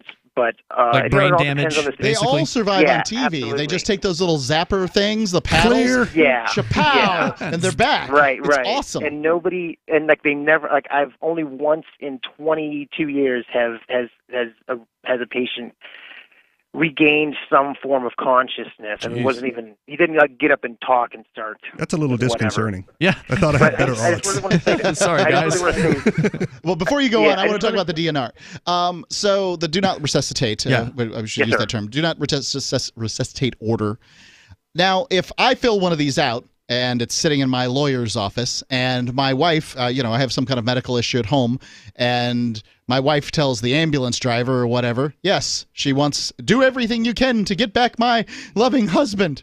What's really going to happen? Honestly, they're not going to know about the DNR, let alone. Doesn't it have to be like put on your driver's license or something like that? And that's supposed to clue them in? Or a medical bracelet of some kind. So very, very good scenario. So, number one, you're absolutely correct. The DNR the paperwork for the DNR has to be well known. Now, in a facility, in a nursing home or in a hospital, that should be on what's known as your face sheet. It's the first sheet of paper in a paper chart. Okay. Right. Some places have like clipboards, but mainly, or also on the clipboard, right? Depends on the paper form of the chart. Okay. That has to be in there. Otherwise, we consider everybody to be what's called full code, which means we will do anything and everything that needs to be done. A verbal no code and DNR is also no code. A verbal full code or no code DNR status is not applicable. Now, however, an ambulance driver and or an EMS, first responders will always assume that someone is a full code. Unless they find some evidence otherwise. Well, actually, it depends on the locality. It depends on the. I'm not entirely sure. I don't do EMS, but from my EMS friends do tell me that basically everyone's full code unless they're not. Unless someone's being unless you have like a nursing home patient who's being transported to a hospital and that person has a pre-existing chart that says DNR on it. But that all depends, for the most part, from what I understand, and I'm not EMS, I'm a registered nurse. So for the most part, in that first responder scenario, everyone's full code. Everyone's full code. No, you would figure that'd be the default. And then if for some reason they are given legitimate information that this person is a DNR, then presumably they would go ahead and honor that. But by the time... Right. Yeah, I've never heard of a situation where someone me personally, in my limited experience in life, I've never heard of a first responder not do something because someone was DNR. How many patients have you come across that are DNR patients? Of what percentage of patients have that? So when you're in I'm going to turn around right now. I'm on lunch break. I'm going to work. So right. I would say in long-term care, like your nursing home, probably close to 50%. In a skilled rehab facility, there's probably 20-30%. I'm sure there's a nurse right now listening thinking, who's, whatever, but just personal experience. In a hospital, it tends to be less. I would think so. 10%. Interesting. You know what I mean? So the longer the more you're in chronic conditions, more you're in long-term care, they're more likely to acquire a DNR. So let's tie this back to the original scenario of helping someone who may not have wanted to be helped. In the case of the DNR, I'm the patient, I have the DNR, you don't know about it or you ignore it and you resuscitate me. What is the consequence to you as the person who violated the DNR, and what is my recourse as the patient? So I have not known anyone to violate a DNR status. I mean, if you're in a medical facility, a hospital, a clinic, or whatever, and we are already a pre-existing patient and have a chart, we know who's DNR because there's a big fluorescent sticker that says DNR on your paperwork. Yeah, they don't want to get that wrong. Yeah, it's like it's the most prominent sticker there is, and it's on other forms too. So in general, like I would never want to violate anyone's DNR status. I don't know anybody else who would want to either. Okay. Thank God that scenario has not come up in my personal experience. It's a good question. There are answers to that, obviously, on the internet about what happens in the case if somebody has a DNR and it is violated, but I haven't really found the answer yet. Hey, Drew, thanks for the call tonight. I appreciate hearing from you.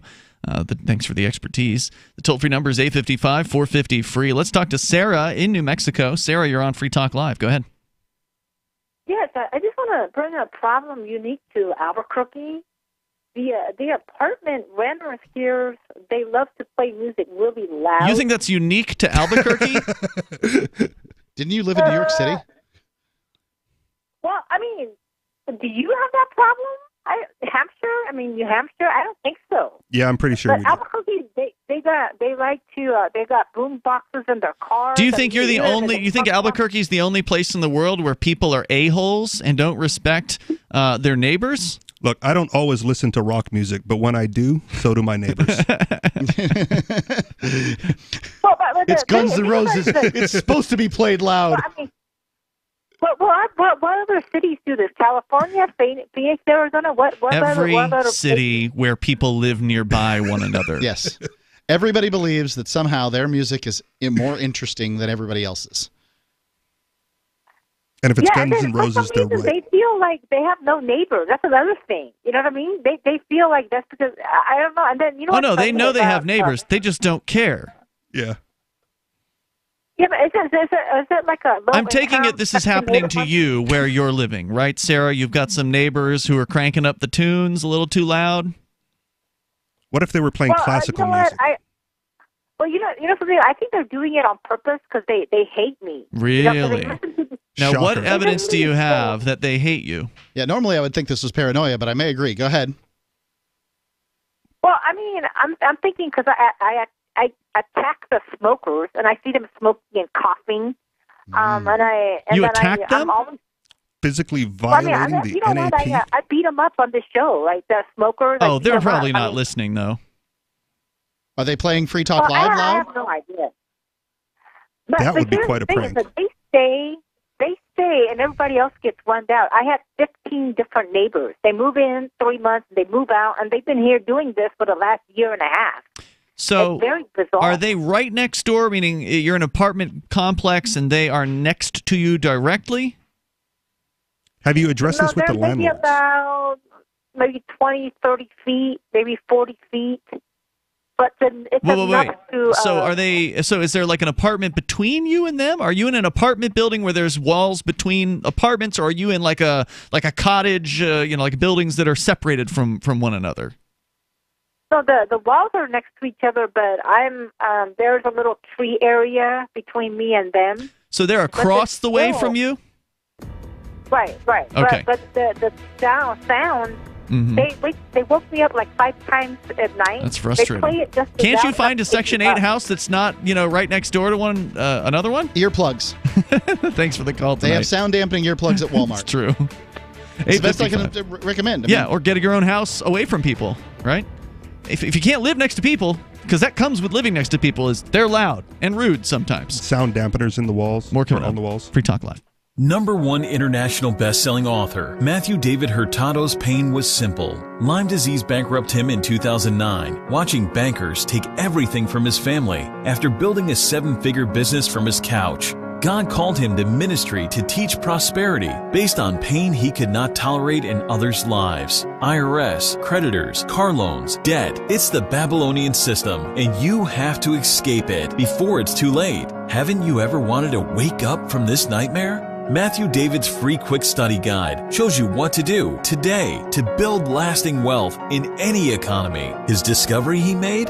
It's all consciousness. Get Matthew's 7-figure quick study guide for clarity, certainty, and a proven strategy to build wealth once and for all. Visit escaperightnow.com. Do it now. It's free. escaperightnow.com for a prosperous future ahead with peace of mind. escaperightnow.com.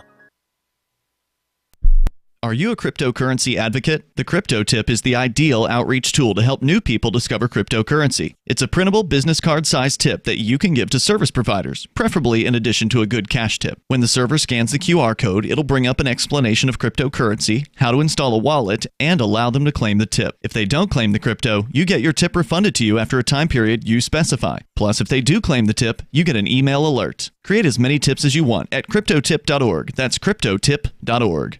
Some of you asked, and now we've delivered. LRN.FM's live Keene, New Hampshire studio shows are now streamed in HD on Twitch. Visit our channel at twitch.lrn.fm and give it a follow. If you have Amazon Prime, you get one free subscription on Twitch. If you use it on our channel, Twitch will give LRN.FM a monthly piece of your Prime subscription cost. So please watch, follow, share, and subscribe to twitch.lrn.fm. That's twitch.lrn.fm.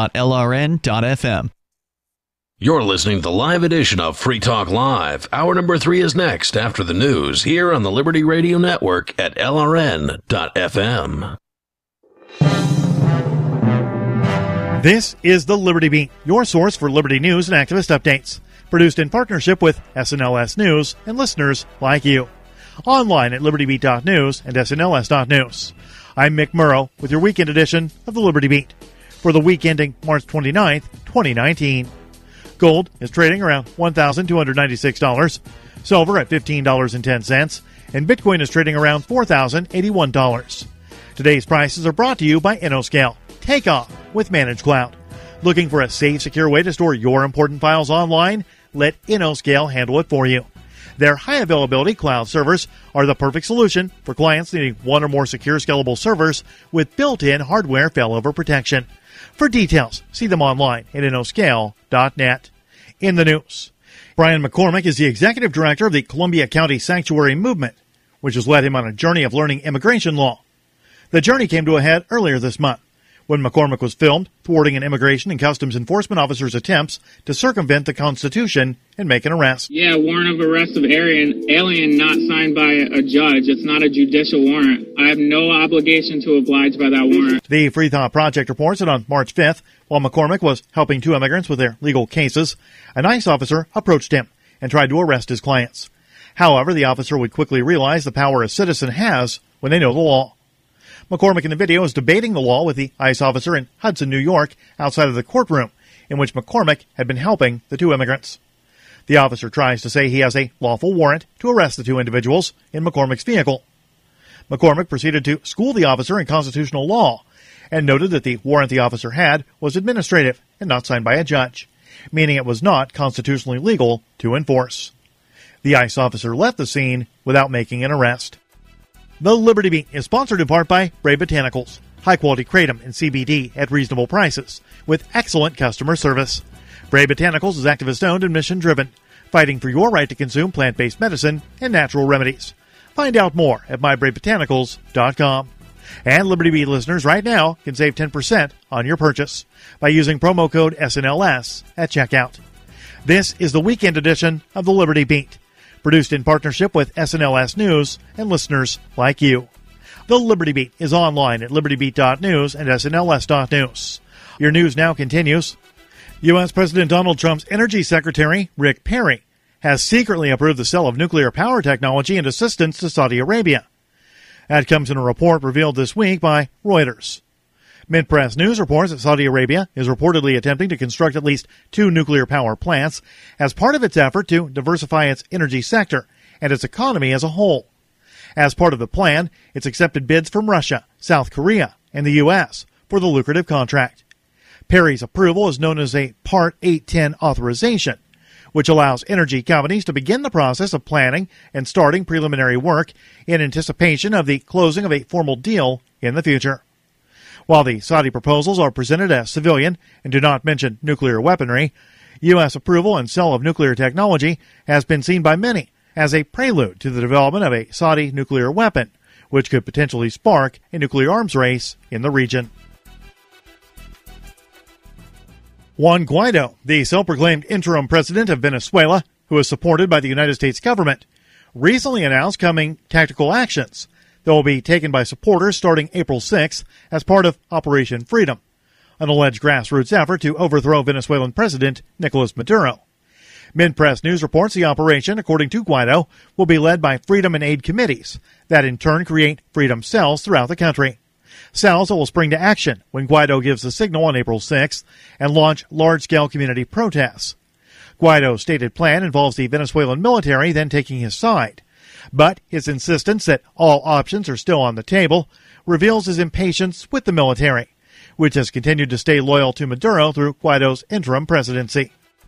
Support for the Liberty Beat comes from the Conscious Resistance Network, featuring videos, news reports, and articles from a spiritual anarchist perspective. Experience the Conscious Resistance at theconsciousresistance.com. How would you like to have your business featured on the Liberty Beat? Just send an email to libertybeat@snls.news for details. This is the Liberty Beat, produced in partnership with SNLS News and listeners like you. The Liberty Beat is online at libertybeat.news and snls.news. I'm Mick Murrow reporting for the Liberty Beat, reminding you, spread liberty with a smile.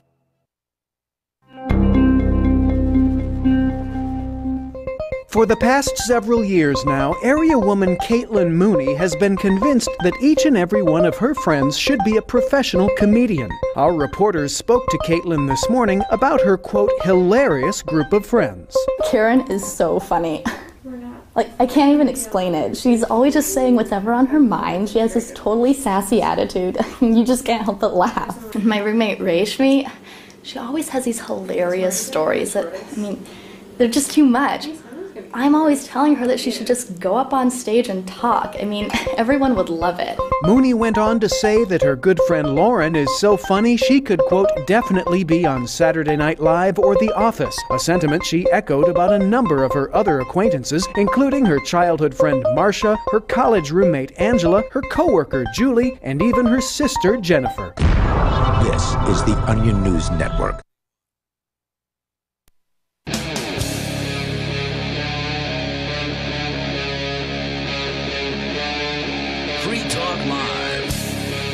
Hey, it is Free Talk Live. We are launching into the third hour of this live Sunday edition of the show. You can dial in toll-free and take control of the airwaves here. If you want, you can bring up anything that's on your mind. Coming up, we got the remainder of the things that Mark Zuckerberg, the CEO of Facebook, is now demanding the government step in and get involved in his business and everybody else's who runs a website, apparently, especially if it's so-called social media. He wants government regulations, which, of course, as we pointed out earlier, means he wants to write them or have his attorneys write them, and then they'll be forced upon everybody, supposedly, to help keep everyone safe. This is how regulation works, ladies and gentlemen. I know that, many people, whenever we talk about regulation, it's always environmental regulations people call in about. No, it's just sometimes business regulation. Usually it's environmental. When people call in to defend regulation, they call in generally to defend environmental regulation, which, of course, they're the planet looking is for everybody. The organizations like the EPA, who's recently guilty of poisoning the Colorado River. But whatever, we need somebody. What's the other solution? It's what they tend to... Property rights. Yeah, right. Hyperventilate on. But, the regulations are most often written by, and there's there's like so many regulations you couldn't read them all. They're most often written by the biggest, most powerful business in that particular sector. Yep. We can continue that. Your calls and thoughts, though. First, we go to Gene, the Christian anarchist, on the line on our Discord server. Go ahead, Gene.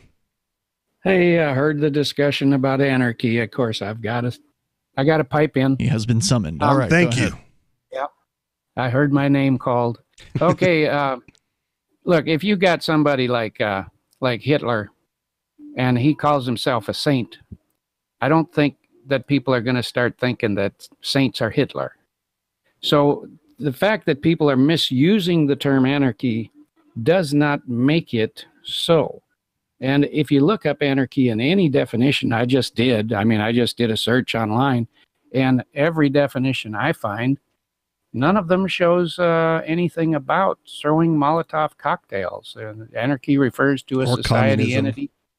Yeah, entity or a group of people that rejects hierarchy. And it says that the history, it originally meant leaderless, but in 1840, this French guy adopted the term in his treatise, What is Property, which advocates stateless societies based on voluntary associations. That sounds like you, Ian. No, wait sounds like you, Ian. Wait a minute. You said anarchists reject hierarchy. Now, that's different than saying no rulers, right? Because don't anarchists work jobs where they have managers? Didn't they then consent to that structure? Well, I can click on hierarchy. It's a Greek term, rule of a high priest. So, yeah, I kind of reject that. Okay. I understood hierarchy to mean like a pyramidal structure. That there's some kind of, hierarchical structure, right? Like somebody's in charge, somebody's maybe in charge of somebody who's in charge, and somebody may be in charge of somebody who's in charge and who's somebody in charge. And the people who took those jobs accepted that when they walked through the door. So does that mean if you have one of those jobs and you call yourself an anarchist, you're a fake? You're not actually an anarchist because you've sold out? I'm going to say no as well. Because it says right here, your society is based on voluntary association. So your voluntary association can also be a hierarchy if it's a... Okay, so then you're not necessarily against hierarchies if you consent to the hierarchy, if you're an anarchist. I think what it means here is a forced hierarchy or okay. A society where... Because the definition of hierarchy, according to dictionary.com, number one at least, is any system of persons or things ranked one above the other. So that's what a... I reject the notion that people go through life looking at dictionary.com for the definition of things. People operate with working definitions of words, and the working definition of an anarchist is a violent communist.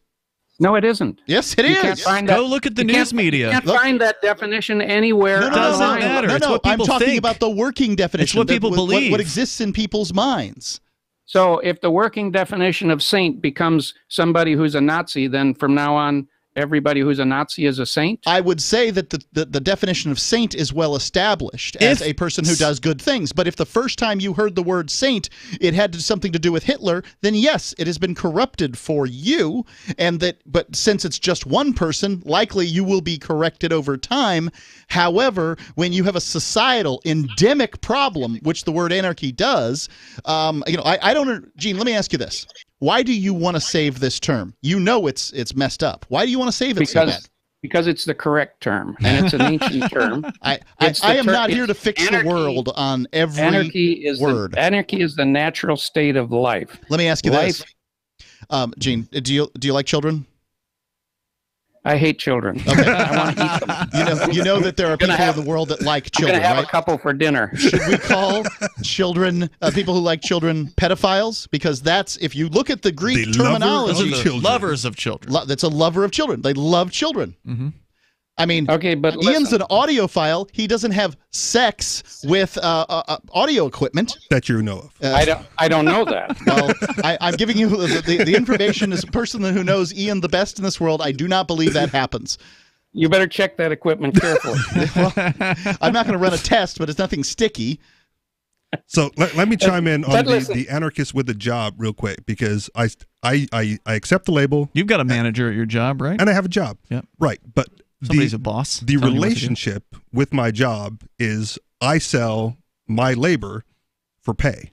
That's so right. To me, it's an equitable trade for both parties. Sure, you volunteered into that agreement, right? So to me, you're not against hierarchy then, as an anarchist. I don't even see my job as hierarchical. I'm sitting over here saying, however you want, look, but I don't see it that way either. I've got a stance here. My stance is that Richie Rich and Gene aren't actually anarchists. Really? I just don't want to spend the time trying to disabuse them of the notion. So they're going to sit there saying they are, and I'm going to sit there saying they're not. But that's what I really believe. So when Richie Rich says, I'm in a job and I'm in a hierarchical, I don't care. Like, I'm more interested in a European communist that throws Molotov cocktails, what he says. And what he's going to say is that the working class and bourgeoisie and rise up, blah, take blah, over blah, blah, the blah, blah. means of production. Yeah. Trotsky said because they don't understand the That's- concept of equitable trade. That's the same situation as a Nazi calling themselves a saint. You're talking about the exact same thing. You can't. They had just, it first. They had it first. First of all, no, they didn't have it first. Yes, they did. This term goes back to 1840. So, and in fact, it goes back beyond that. It's actually if you want the term. etymology of a word, you want to look at the history of a word, you're going to need to go to Wikipedia and leave dictionary.com alone. So you go. I'm at Wikipedia. That's where I just read that. There was also a YouTube channel that had the anarchist experience before us. Dictionary.com actually does have etymology. I don't know if you know this, but the origin of the word, according to Dictionary.com, is Middle French anarchy or Medieval Latin anarchia, Greek anarchia meaning lawlessness, literally lack of a leader, equivalent to anarchos or leaderless. So the chaos, the people use it as a synonym for chaos. Leaderless does not mean chaos, but the point I'm getting at is that the term. Well, I use this term amongst all kinds of people that I meet, including doctors. They don't think that I'm throwing Molotov. No, I don't think they do. Because they know you personally. When I say that they I'm know you personally. that I'm an anarchist. No, I think more or less what they do is they just back off because it's not worth having an argument over somebody who's going to call themselves an anarchist. He's a good customer. Let him call himself. Whatever he wants to call himself. Just start calling everyone else a slave and see how they like it.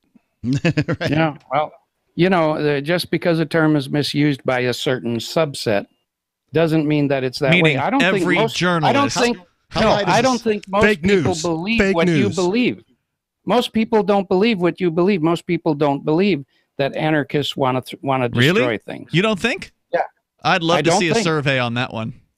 Because media is pretty persuasive, man. Wrong. I mean, whenever you see the term anarchist made or used in the media, it's always in reference to violence in the streets, disruptive protests, destruction of property. It's always associated with that. So, I mean, if you're right about that, that'd be great. Let's see somebody do a poll of 1,000, randomly selected phone numbers or whatever, and see what people actually think. What is it that you think? What's the first thing that comes to mind when you hear the word anarchist? A, bomb throwing. B, destruction of property. C, peaceful, fun-loving folks. And I want those bomb-throwing anarchists to select their targets more judiciously. Here's a good thing to try. Next time Sarah calls, ask her what an anarchist is. Maybe she can give us a little insight. Well, she is a communist, so who knows what she'll say. Thanks for the call, Gene. I appreciate it. There's more coming up here. 855-450, free like freedom. You join us here. It's Free Talk Live. Did you know you can legally exit the U.S. federal income tax system? Well, it's true, and thousands of American nationals are doing it. The 16th Amendment and the Internal Revenue Code are legal, but only in a limited jurisdiction. This is the basis behind the voluntary nature of the income tax. Learn the exit strategy provided by Congress. Find out more by visiting weissparis.com and watch our numerous videos. That's WEISS Paris.com. Go to themorganreport.com and receive updates and insights you will not find anywhere else on the web. You will discover how to grow and protect your wealth under all market conditions. The Free Morgan Report provides interviews, webinars, question and answer sessions, plus mind-blowing videos. As David Morgan says, let my passion create your wealth. TheMorganReport.com. TheMorganReport.com. There are basically two types of advertising, direct response and branding. Radio's great for direct response with its low cost to listener ratio, but audio can't be beat for branding, which is a longer term endeavor. You want to be the first thing that someone thinks of when they think about your product or service. If you have a local business that you want kept top of mind in your community, call the station. If you need national reach, Free Talk Live's got around 200 radio stations, millions of monthly listening sessions, can suit all budgets, and if we don't think we're right for you, we'll tell you. Email me, mark@freetalklive.com. Bitcoin.com is delighted to announce their latest partnership with the gift card specialists at eGifter. With many of the world's leading brands on their roster, it is now easier than ever to get the gift cards of your favorite brands with Bitcoin Cash. To get started, just follow these simple steps. Visit giftcards.bitcoin.com, pick the gift card you want, follow the instructions on your screen, and make your payment using your Bitcoin Cash wallet. Sit tight and your gift card will be delivered to you as soon as it's ready.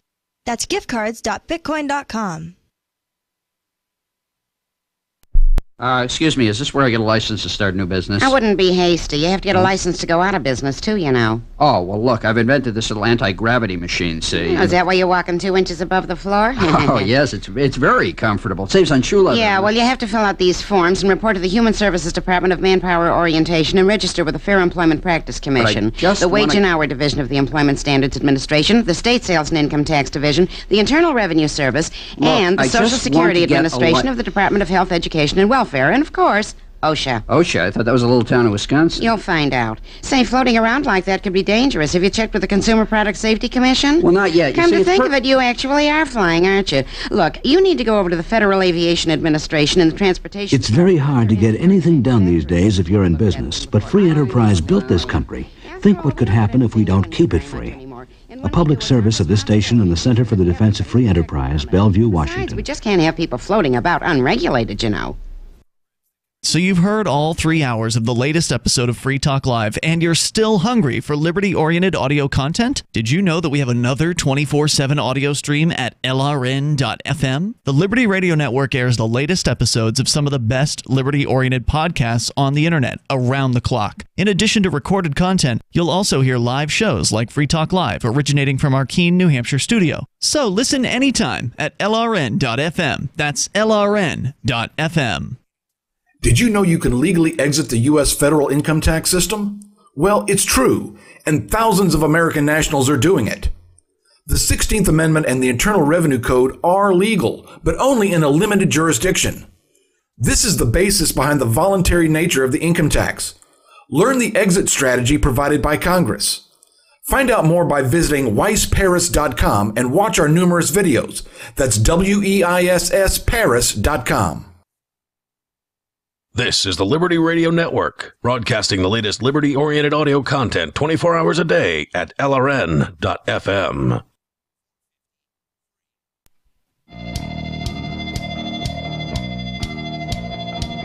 It is Free Talk Live. Dial toll-free and bring up anything you want. Our number for you is 855-450-FREE, like freedom. That's 855-450-3733. Get interactive with other Free Talk Live listeners and some of the hosts of the show on our Discord server over at discord.lrn.fm. Once again, that's discord.lrn.fm. As we right now, they are in there discussing Ian's sexual proclivities with the radio equipment specifically. Radio equipment, yes. So you can, and that's a new topic that's never happened before. The flashlight microphone. Been accused of a lot of things. That one. No, I've already turned this around.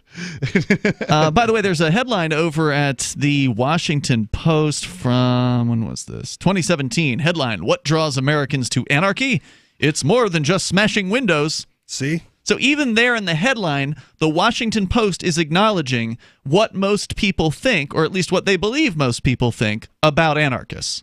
And then, of course, the picture that they feature is of two purported anarchists dressed in black, one carrying a baseball bat, posing for the photo. It wasn't like at a protest or anything like that.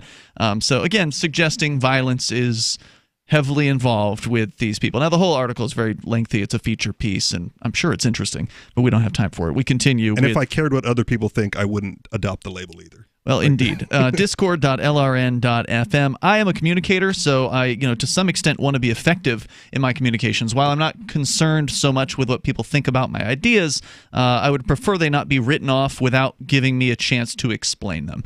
And when I use the term voluntarist, it generally doesn't draw any conclusions, I don't think, in the average person's mind, because thankfully there haven't been too many news reports about voluntarists destroying people's property and, being generally unruly. And to some extent, it's sort of contrary to the definition, right? Like, what's contrary to what definition? A voluntarist doesn't sound like somebody who goes around destroying property. That's true. In the name. Whereas an anarchist, it doesn't necessarily, you would not necessarily have a connotation about the word until somebody created a connotation, and that connotation's, it seems to me, well established, especially if the Washington Post mentions it right off the bat. Let's go to Free Market Penguin in Virginia, listening to us, or actually calling in through our Discord call-in lines at discord.lrn.fm. Go ahead. Yeah, and I'm listening to you on Twitch at twitch.lrn.fm. Hey, thanks for doing that. By the way, we're over 30 whole viewers on Twitch. Wow. Woo. Thanks. Yeah, about halfway to where we. Yeah, we'd like to get to 75 pretty consistently so we can then have a shot at what they call Twitch Partner. But so thanks to everybody who has left a browser tab open on our Twitch channel at twitch.lrn.fm. And please, if you haven't, all 29 of you. Yeah, please open that up and leave it open. There's some if you chatting can. going on in there. It makes a difference for us. And the more people can watch us on Twitch, the higher our numbers, the more people will then find us on Twitch because we will go up in the rankings. The rankings are all based on view count. So thanks for that. Go ahead with what you were calling about. Yeah, I just wanted to call about the term anarchy. And, when I first started with the libertarian end of the political spectrum, listening to Free Talk Live and everything, and some of the affiliated shows, I got this idea about anarchists, what the word anarchy means. And it basically, means, okay, someone's libertarian, but the next step, absolutely no government, is anarchy. And as I've kind of gotten to know more people, I've started to get to know anarchists. And then the anarchists that I did know, like actual anarchists, as in the traditional use of the word, and they were specifically not communist anarchists, but they were very solidly of the traditional definition. And what is the traditional? What is the traditional definition? So anarchy. Most anarchists by the traditional definition are anarcho-communists. Are basically it's so even they require a hyphen. It's an anti-communist. Anarchism or anarchy is traditionally an anti-capitalist system opposing unjust hierarchies and the use of coercive state. And it's always been an anti-capitalist system, and capitalists co-opting the term that call us a libertarian, which I do agree that I'm sure you guys have, you and Gene and such have libertarian views, but I'm sure you seem to espouse capitalism, and anarchy has always been. Anarchy has always been an anti-capitalist movement. Well, I don't espouse capitalism. I espouse the free market, and I think that people should be able to try whatever economic organizational systems that they want to. Yeah, you and Mark, I think, covered this last night, actually, about that. That's why I didn't. Yeah, I think you had some good things to say about it. Here's an excerpt from, since we got you on the line here, I'm again looking at this Washington Post story about the anarchists. It says here they're talking about a couple anarchists specifically, and they say their anarchist community made a fiery entrance into the Trump presidency on January 20th when they organized thousands of people to protest his inauguration by blocking security checkpoints and marching in the streets. Hundreds of them, clad in black clothes and masks, rioted through the downtown. They used wooden poles and pieces of concrete to break storefronts and smash newspaper boxes. According to an indictment in D.C. Superior Court, more than 200 people were arrested and 6 police officers injured. City officials tallied the damage from the rioting at about $100,000. What the court documents call malicious and violent acts, the anarchists see as a necessary way to draw attention to poverty, racism, educational inequality, and other problems. Because everybody who sees a storefront window being destroyed by a bunch of black-clad psychopaths, they always want to stop and ask them, hey, can you tell me the reasons why you've destroyed this storefront window? We all know about your views on poverty. Carafor, who is one of them, says, quote, allowing inauguration to proceed as a peaceful unfolding does not reflect that this is not a peaceful country. There is no peace, he said, who would not say which inauguration protests he participated in and whether he knew if the violence would occur. Quote, we wanted to make it a cluster F, and we made it a cluster F. Good job. These are your associates. These are the anarchists who you're associated with. Like I said, I just wish they would take more judicious targets. Right, like some people, I don't mind the bomb throwing as long as it's a government building. Oh, well, that's not what they're doing. I know. It's not what they're interested in. Some people came up with the term in the 19th century, and that anarchist tradition is a long tradition of many thinkers who've written, countless pages and countless movements, countless labor movements, and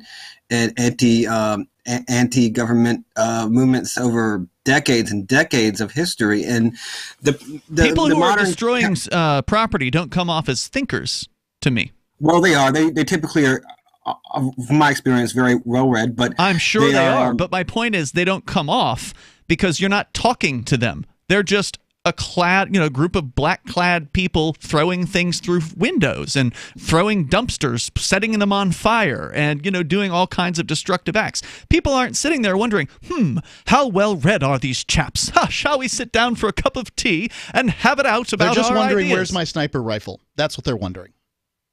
Or where are the police, and why aren't they doing anything about this, or whatever?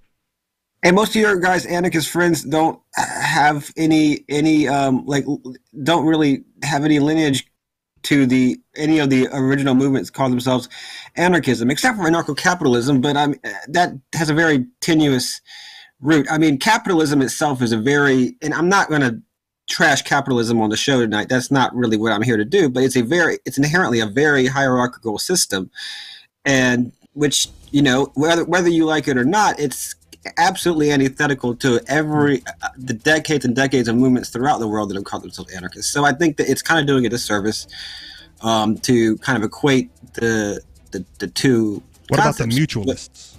Free Market Penguin, thanks for the call tonight. I appreciate it, man. Yeah. Thanks for that. Toll-free number, 855-450-FREE, 855-450-3733. You can bring up what you want. This is Free Talk Live. The United States of Empire is a book that claims the United States is the empire of the world. George Washington had warned us against foreign wars. The United States of Empire shows that World Wars I and II left England broken. Its former colony, the U.S., had to save the empire. Was there ever a vote? Who do we fight for? The deep state began with World War I. The United States of Empire by James Dunn. Available at Amazon Books. Hunters, anglers, campers, and survivalists. Get back to nature. Expand your horizons with the highest quality, most versatile, unique slingshots and sling bows on the market at slingbow.com. Slingbow products are compact and models start from just $17.98. They're perfect for your bug-out bag or storing in your vehicle. Give yourself and your loved ones the excitement and tradition of Slingbow, a new frontier in archery and truly modern twist on this primitive survival tool. Feel the thrill only at slingbow.com. Why did you move to the Shire? I moved here to the Shire because there's other people around who take liberty just as seriously as I do. I moved to the Shire because I saw videos of people challenging authority and thought that I could get support myself. It called to me, like, do this, right now. I wanted to be around people like me who got it, and once I got here, I knew there was nowhere else that I wanted to be. I've always wanted to change the world, so I moved to the Shire to join people who were actually working towards doing the same thing.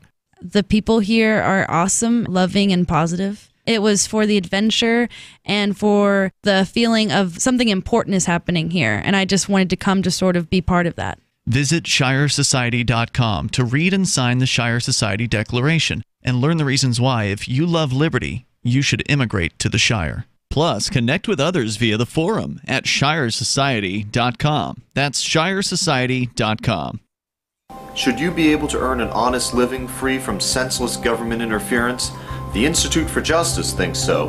That's why we've spent years defending hard-working men and women from pointless government regulations. Nationwide, IJ has created opportunity by reducing government power. But there is still more work to be done. Visit our website today at ij.org. Let IJ take care of the government so you can take care of your business. LRN.FM is proud to announce our official listening apps for Android and iOS devices. Now you can easily tune into our streams anywhere, anytime on your smartphone or tablet. Just visit apps.lrn.fm or search for LRN.FM in the Android or Apple app stores. Please download, rate us 5 stars, then share the link on your social media, and let your friends and family know how you're listening to LRN.FM. Download it now, free, at apps.lrn.fm. So the protection of life, liberty, and property is what the Free State Project is all about. But it's an effort to move 20,000 people who understand. It's about demonstrating to the entire country that, yeah, we can have a free market, a truly free market. Making it just a freer, great place to live. It's the world's largest voluntarist libertarian community, and it's only getting bigger. That's amazing, to be able to move to a place where other people passionately believe in being free and independent. What the Free State Project is managing to do, though, is to put their money where their mouth is. It's physically getting up across the country and saying, let's go someplace and let's demonstrate the power of these ideas. There's a lot of kind of philosophy that surrounds liberty. There's a lot of thinking about it and talking about it. But here in New Hampshire, people are doing it. 101 Reasons Liberty Lives in New Hampshire, a documentary by Free State Project Early Movers. Watch it free at 101reasonsfilm.com. 101reasonsfilm.com. You can sign up to receive the latest about the Liberty Radio Network via our email updates at updates.lrn.fm. That's updates.lrn.fm.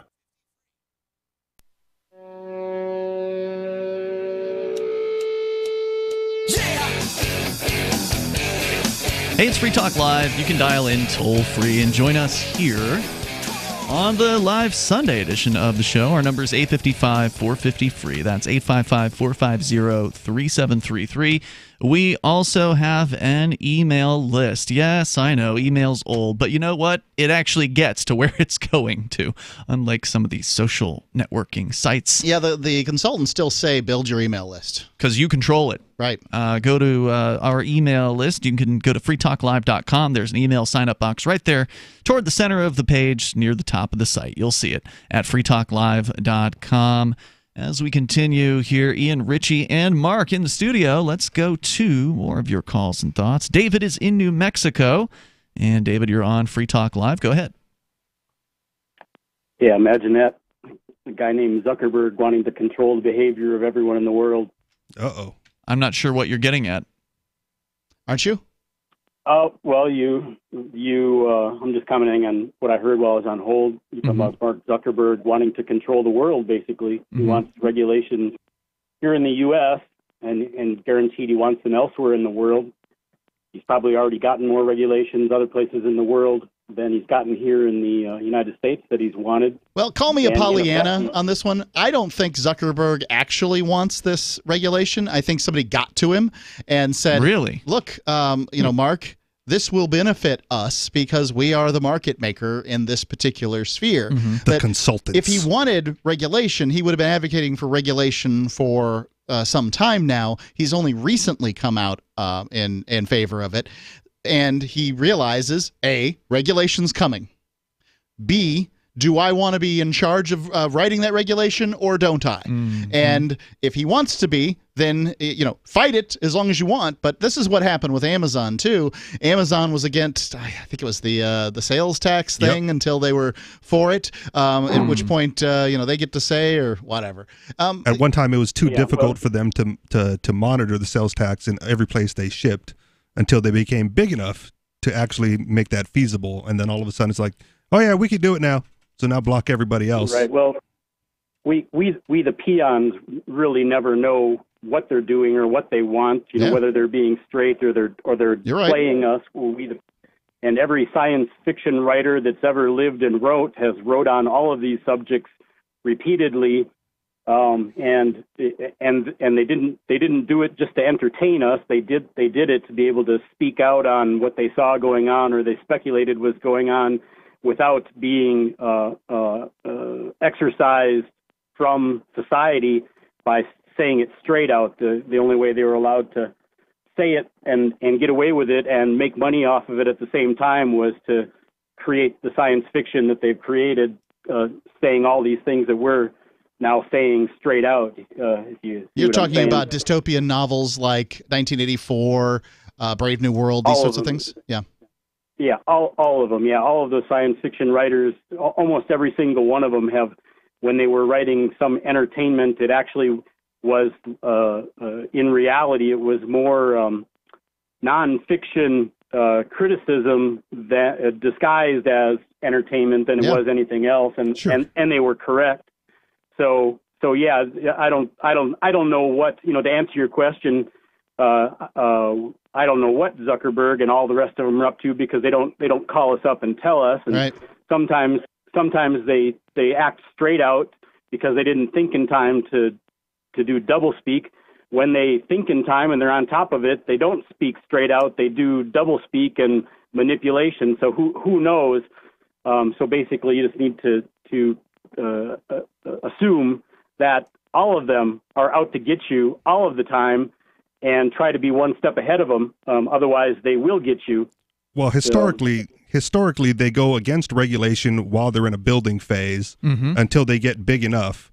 And then to maintain their market dominance, they can absorb the cost of regulation, and that keeps out because they're big enough. Because they're big to do enough. that, to hire the attorneys or whatever. I think you might be right to that extent, Mark, to where Mark Zuckerberg didn't get into Facebook in 2007 or whenever it was that they first made it, demanding regulation or even thinking about it. He just wanted to make a product that attracted college students to, this platform. And, then it became something else, and then it became something else, and it became much larger. And then once you get big enough, the government starts sniffing around, right? Like as soon as you start making money, then the government's interested in you. Now he's getting called to these congressional hearings, and now he's got to talk to these people. Congress critters, these shiftless politicians are calling this guy in all the time.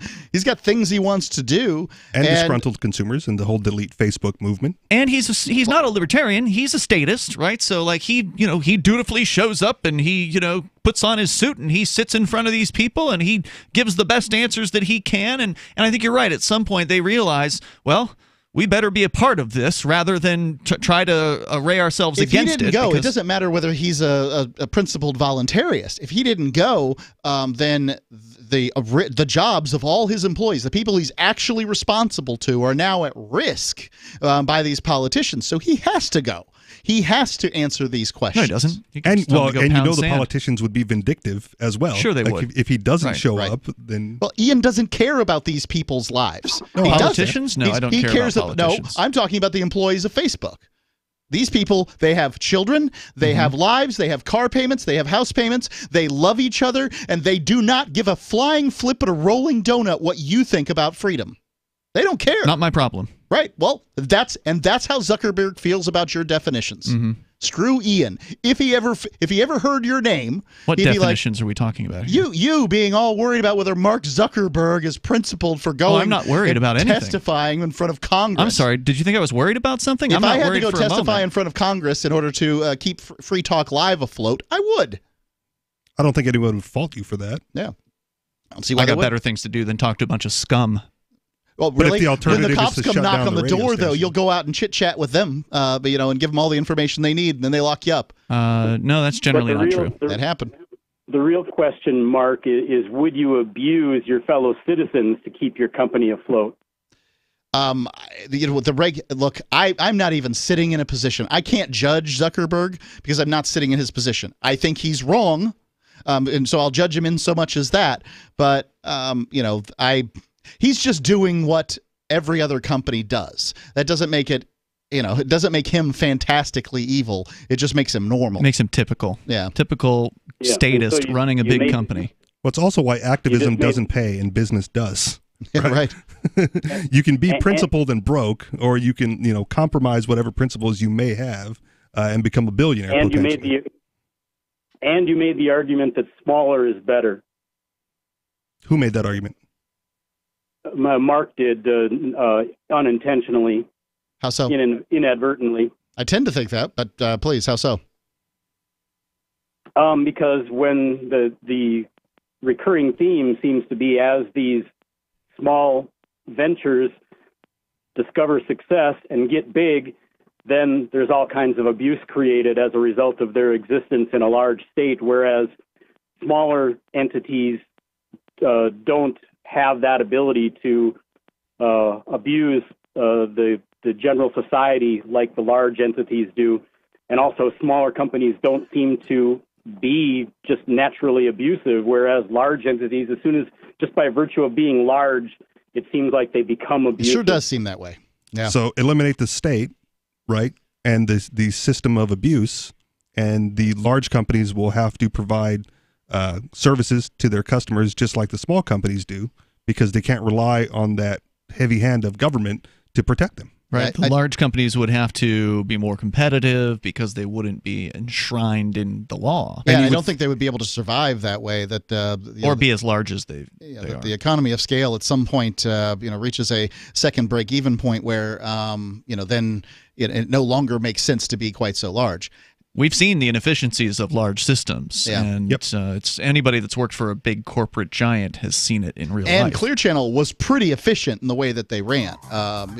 They basically let local radio stations operate autonomously. Well, you could say they're efficient, but they went into bankruptcy within the last year. I'm just saying. So there is that. For a period of time. Well, as did their main competitor, They Cumulus. bought heavily during a time when you saw real estate appreciation occurring, and that had a lot to do with it. They're also heavily regulated and not subject to any real serious competition. so I wouldn't call them efficient. There's more coming up, though. It's Free Talk Live. We have some good news. The indictments against Ross Ulbricht in the District of Maryland were dismissed with prejudice, meaning they can never be refiled. This is especially good because those indictments contain the only charge ever made that Ross engaged in murder for hire. This was a serious allegation that Ross Ulbricht denies. It was never prosecuted or ruled on by a jury, but was trumpeted by the federal government and the media as if it were proven fact. The Maryland court held these indictments for almost 5 years, poisoning Ross's case and leaving him under a cloud of unproven allegations. As explained in Ross's appeal to the Supreme Court, the fact that the judge used these allegations to give Ross a draconian sentence of double life without parole violated his Sixth Amendment right to a jury trial. Judges are required to issue sentences based on convictions decided by a jury, not unproven allegations never even charged at trial. Although this is a positive development, the dropped indictment will not set Ross free. Now, a presidential pardon is Ross's only hope of freedom. Sign the petition at freeross.org. freeross.org. Are you a stock or options trader looking for real trading strategies that you can use immediately?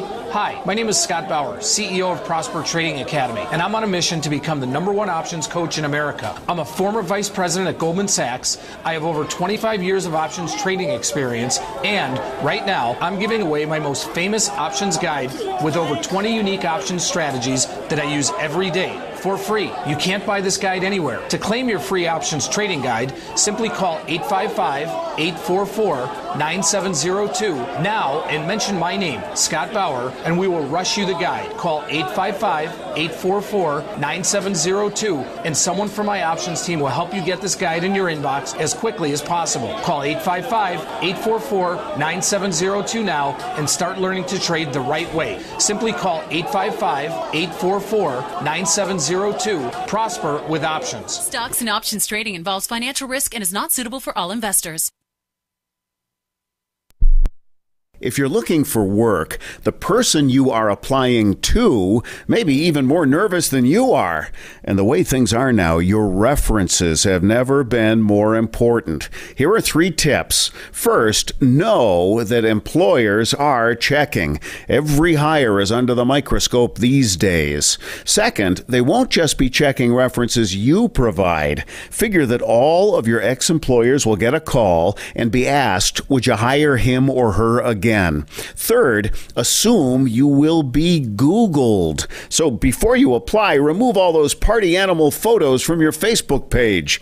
Even if you're not in the job market, effective communication skills have never been more important, with money and attention so scarce now. For more tips for job seekers and getting better results in all your day-to-day communication, hit survivalspeech.com. I'm Holland Cook. There are lots of ways to listen to Free Talk Live. Our podcast has been around since podcasts began, and now the FTL feed is loaded with content besides our full show archives. Did you know that we make it easy for you to customize your podcast subscriptions? We have different feeds, one that includes only our full shows, one with just the Daily Digest, and one with just the Edgington Post. You decide what you listen to. It's quick and easy to customize your feeds at feeds.freetalklive.com. That's feeds.freetalklive.com. There are basically 2 types of advertising, direct response and branding. Radio's great for direct response with its low cost to listener ratio, but audio can't be beat for branding, which is a longer term endeavor. You want to be the first thing that someone thinks of when they think about your product or service. If you have a local business that you want kept top of mind in your community, call the station. If you need national reach, Free Talk Live's got around 200 radio stations, millions of monthly listening sessions, can suit all budgets, and if we don't think we're right for you, we'll tell you. Email me, mark@freetalklive.com. What's up next? Visit the Liberty Radio Network program guide to find out at shows.lrn.fm. That's shows.lrn.fm.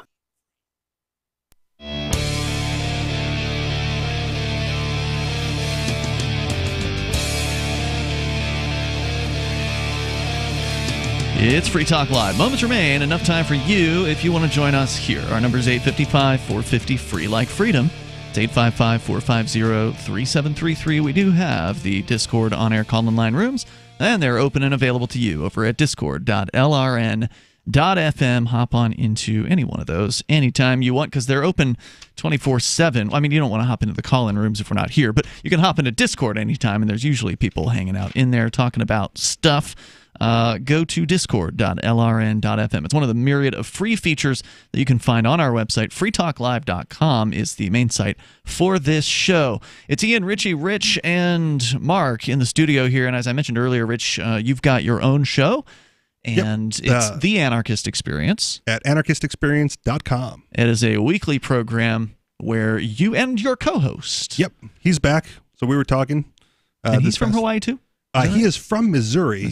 Moved to Hawaii and has made that his home for now. Gotcha. And what did you guys talk about this week? Remember? It was yesterday, right? It was yesterday. Yeah. So we got into a little bit of, again, piracy in video games.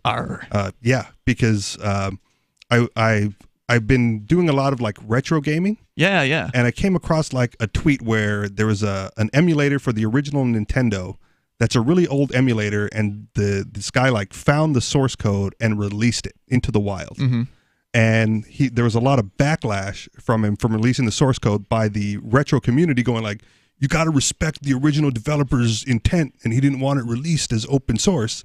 But what's the original developer have to say about it? I don't know. I didn't see that. But the entire retro community is based around like ROMs that are released into the wild that, illegally violate all sorts of. Right. For listeners that don't know, a ROM is essentially you take an old cartridge. If you got the right equipment, you can download from an old NES or Atari cartridge or something. Sure. Download the actual data from the game that's on that cartridge in digital form to a computer, and that way it's easy to just share that game to anybody who wants to download it and then load it up in their emulator. Yep. Now, that's not necessarily legal.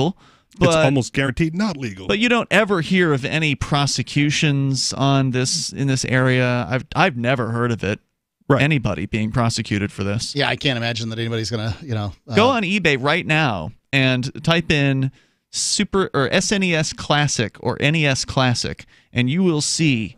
I don't know if it's hundreds, it's certainly dozens of people who have taken these old ROMs from these old video game systems and loaded them up onto these essentially emulators. Yeah. And you can literally, for under $200 in most cases, get thousands of classic video games, more than you could ever play in your lifetime. More than you would ever want to play. Every game you could possibly think of that you might have enjoyed as a kid, they're there. They have homebrew games. They have stand-up console video games now. Arcade cabinets, you mean? Yeah, arcade cabinets, okay. And they'll have sort of a bunch of buttons set up, and they have on them thousands of games. Classic games. Arcade games. So you can play, the entire arcade. And in one machine. Like, a huge arcade, the biggest arcade you were ever in as a kid. It's got all those machines and every game that came before it and after it. It's incredible. And for nothing, you can have that, and you can put that in the basement, in your man cave or whatever, in the size of for a few $100 or something, right? What, maybe a few 3 several feet hundred. by a square meter, basically. These things have been getting better over time. So you've been experimenting and tinkering with hardware and stuff a little bit. I'm starting to finally get into modding my own hardware. So I have a few projects that I'm in the middle of on that aspect. But it all comes down to the piracy of the actual games, because I'm not about to go and collect the entire piracy. Is such a harsh word for sharing. Sure. Well, yeah, I'll accept the word sharing. But we're on a general talk. Nintendo would not agree, however. They have a very bad history of coming down. Yeah, they're one of the worst. Nintendo actually sent, I think it was last year, I believe, they sent cease and desist notices to all the major ROM sites out there on the internet and got them to pull down their ROMs, basically. But guess who got them first? This guy. Other people on the internet who've had them for years. Right, they're at the Pirate Bay right now. They're at the Pirate Bay. They're on other torrent sites, and there's still some ROM sites that didn't comply. Yep. I don't know what jurisdictions they're located in, but they're still out there. So anybody who is a determined Googler, can eat that, Nintendo. can figure it out. You little switcher. I just recently acquired in quotes the entire Dreamcast collection and the entire original PlayStation collection, because those are two of the projects that I'm working on. I played Zelda back in, when would this have been? The first one? Yeah, it must have been 88 or 87. Somewhere around there, 86. Yeah, thereabouts. Yep. And loved the game. I tried to go back recently and play again, and I'm like, this is boring. And I left. I had previously played in like 98. What about Jack? Did you try getting Jack to play the original Zelda? I do not need to encourage my son to play more video games. Okay, fair enough. We'll work on that later. But see, and I fired it up this weekend, and I was playing Yar's Revenge and Joust on an old Atari 2600. Good golden oldies. Yep. Yeah, and I played Final Fantasy VII on Steam.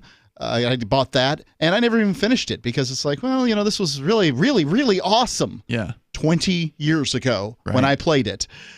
It's been 20 years, yeah. It was, it was this awesome, awesome game, and then it's like, I'm just not into it. It was super awesome for you too, because you'd just gotten out of prison at that time. Look at those graphics; they're almost real. You went in with the Nintendo Entertainment System. It wasn't even mine. But the only game that I ever owned, I kind of looked down on the Super Mario people. They were younger than me. Mm-hmm. They were a year younger than me. So, but I had a 2600 was the only game console I had owned prior to owning the PlayStation 1. It's funny. We're kind of middle-aged, right? 30s and 40s between the hosts here tonight, and here we are talking about video games on National Talk Radio. Right? These are conversations that are likely going to become more common in the future as the gaming audience ages, becomes. The early programmers from back in the days are probably in their 70s at this point. I was stunned the day that Jason Ring brought in Rink or Ring? Rink, was it our Rink? Former co-host? Yeah, former co-host brought in the story about how this first video game had beaten a movie as far as sales go. Yeah, that's right. And that was a big deal when it occurred, and that must have been 2005. Probably that we did at least. That. So, somebody could look it up, I'm sure, and find out that maybe it was even earlier than that. But and since then, that trend has continued to where video games, there's more money spent on those total than blockbuster movies. Right, Hollywood voiceover movies. There's a lot of voiceover work that goes into video games. Yeah. Obviously, the animation is extraordinarily expensive. There's hundreds. If you watch the credits, if you beat a newer game, one of these what they call AAA titles, is long. They are like lengthy 20 minutes of credits with as long as you would see on a movie with that many names at least. Than a movie. Can't be any longer than a Marvel movie. God, those things just keep on going and going. I would put up the credit scene for Red Dead Redemption 2 up against a Marvel movie just for timing. I haven't. Again, I don't. I'm not into these things anymore. I play. What are they? Just little phone games, mobile games. Sure. So go ahead. I was just going to say I'm not against modern gaming. It's just right now, I've gotten into the retro scene a little bit. Yeah, sure. And I do think that, in my opinion, we've passed like the golden age of gaming, only because as great as modern games look, it's one of those things that I don't think will last as well as the ROMs, simply because you have to attach it to servers and a lot of modern games require an internet connection just to be able to play them. Yeah. And the old games don't. Like you have the emulators. Put it in, turn it on. Yeah. It's there. Yeah, I really didn't appreciate that. That's about when they lost me. When you put the game in and it's like updating. You got to wait forever and then you can play the thing, right? So I played Star Wars Battlefront and Battlefront 2.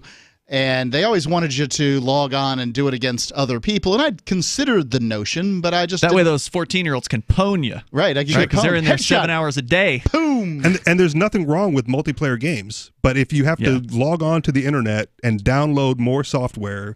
Which means a lot of the servers get turned off over time. So you lose the game. Right. You've got the game, but you can't play it because the servers are off. And many of them, they don't give you the ability to spin up your own server. Yep. Back in the old days, when you had multiplayer games, you could always spin up your own server, and that would keep that game alive as long as anybody was willing to run a server for it. But as long as it's centrally controlled, if it's EA or whoever it is, we've just decided this game isn't really making any money anymore, so turn off the server. There goes your experience. There goes your $60 game that you paid for. There's a lot of games. Interesting. A lot of games out there that have that you pay to sort of be better at and get these little golden nuggets or whatever that make your character loot boxes. Yeah, loot boxes to be more powerful. And then when they decide for whatever reason that the game's done, it's just that's it. Everything that you bought is gone. Poof. Yep. And there's nothing you can do about it. They keep the money. It'll be interesting when this generation becomes the retro games. to see how well this will stack up against like the What do current. they call it though? Because like in music, for instance, they've got classic oldies, and, Sure. and then there's like oldies, and of course a song becomes an oldie after 20 years. So when does a video game become retro, and what will you Hear call that, the Limp original Bizkit? retro game? You're an oldie. You know you're old when they're playing your music in the elevator. Out of time for tonight. Back tomorrow. Join us online in the meantime over at freetalklive.com. Don't forget to follow us on Twitch at twitch.lrn.fm. Free Talk Live. There's going to be no food by February. Oh, that seems a little extreme. I find that hard Well, to watch believe. it happen. Hope you find Christ. Oh, good luck, buddy. Thanks. What really turned me away from religion was the fact that most of them are so intolerant and nasty. What do you Your mean? life will suck unless you find Jesus. Well, I had Jesus a long time ago, and he didn't really do anything for me, so I got away from that. Right, and I can tell you that if you want to have that attitude with people, like, Good well, luck you better find Christ, or you're going to burn in hell. Yeah. Then Good luck converting people. Yeah, I really want to hang out with people like you, there, Keith. I really want to hang out with people like you. So I'm sorry to those good Christians out there listening that aren't like Keith. But it's the loudmouths like Keith that do real damage to your religion and how people feel about it. Free Talk Live, 7 nights a week from 7 to 10 Eastern, live on the Liberty Radio Network at LRN.FM. This Your Family Today tip is brought to you by Nestle Toll House Morsels, helping you create special moments and memories your family will cherish forever. Visit us at tollhouse.com. You may bake for birthdays and holidays, but why stop there? Sweeten up the rest of the year by designating monthly dessert days. Treat your family to one of their favorites or surprise them with something new. Either way, you'll create a tradition everyone will love. For more tips like these, visit us at parenthood.com/yourfamilytoday. LRN.FM now has a Discord. Discord is a free text and voice chat platform, and we now have our own server with a bunch of channels at discord.lrn.fm. You can join other listeners as they chat about various things during our live shows, or anytime, day or night. Discord software is available cross-platform, so you can have it on whatever device you want and take your chats anywhere. Join our Discord at discord.lrn.fm. That's discord.lrn.fm. This is the Liberty Radio Network, broadcasting the latest liberty-oriented audio content 24 hours a day at LRN.FM.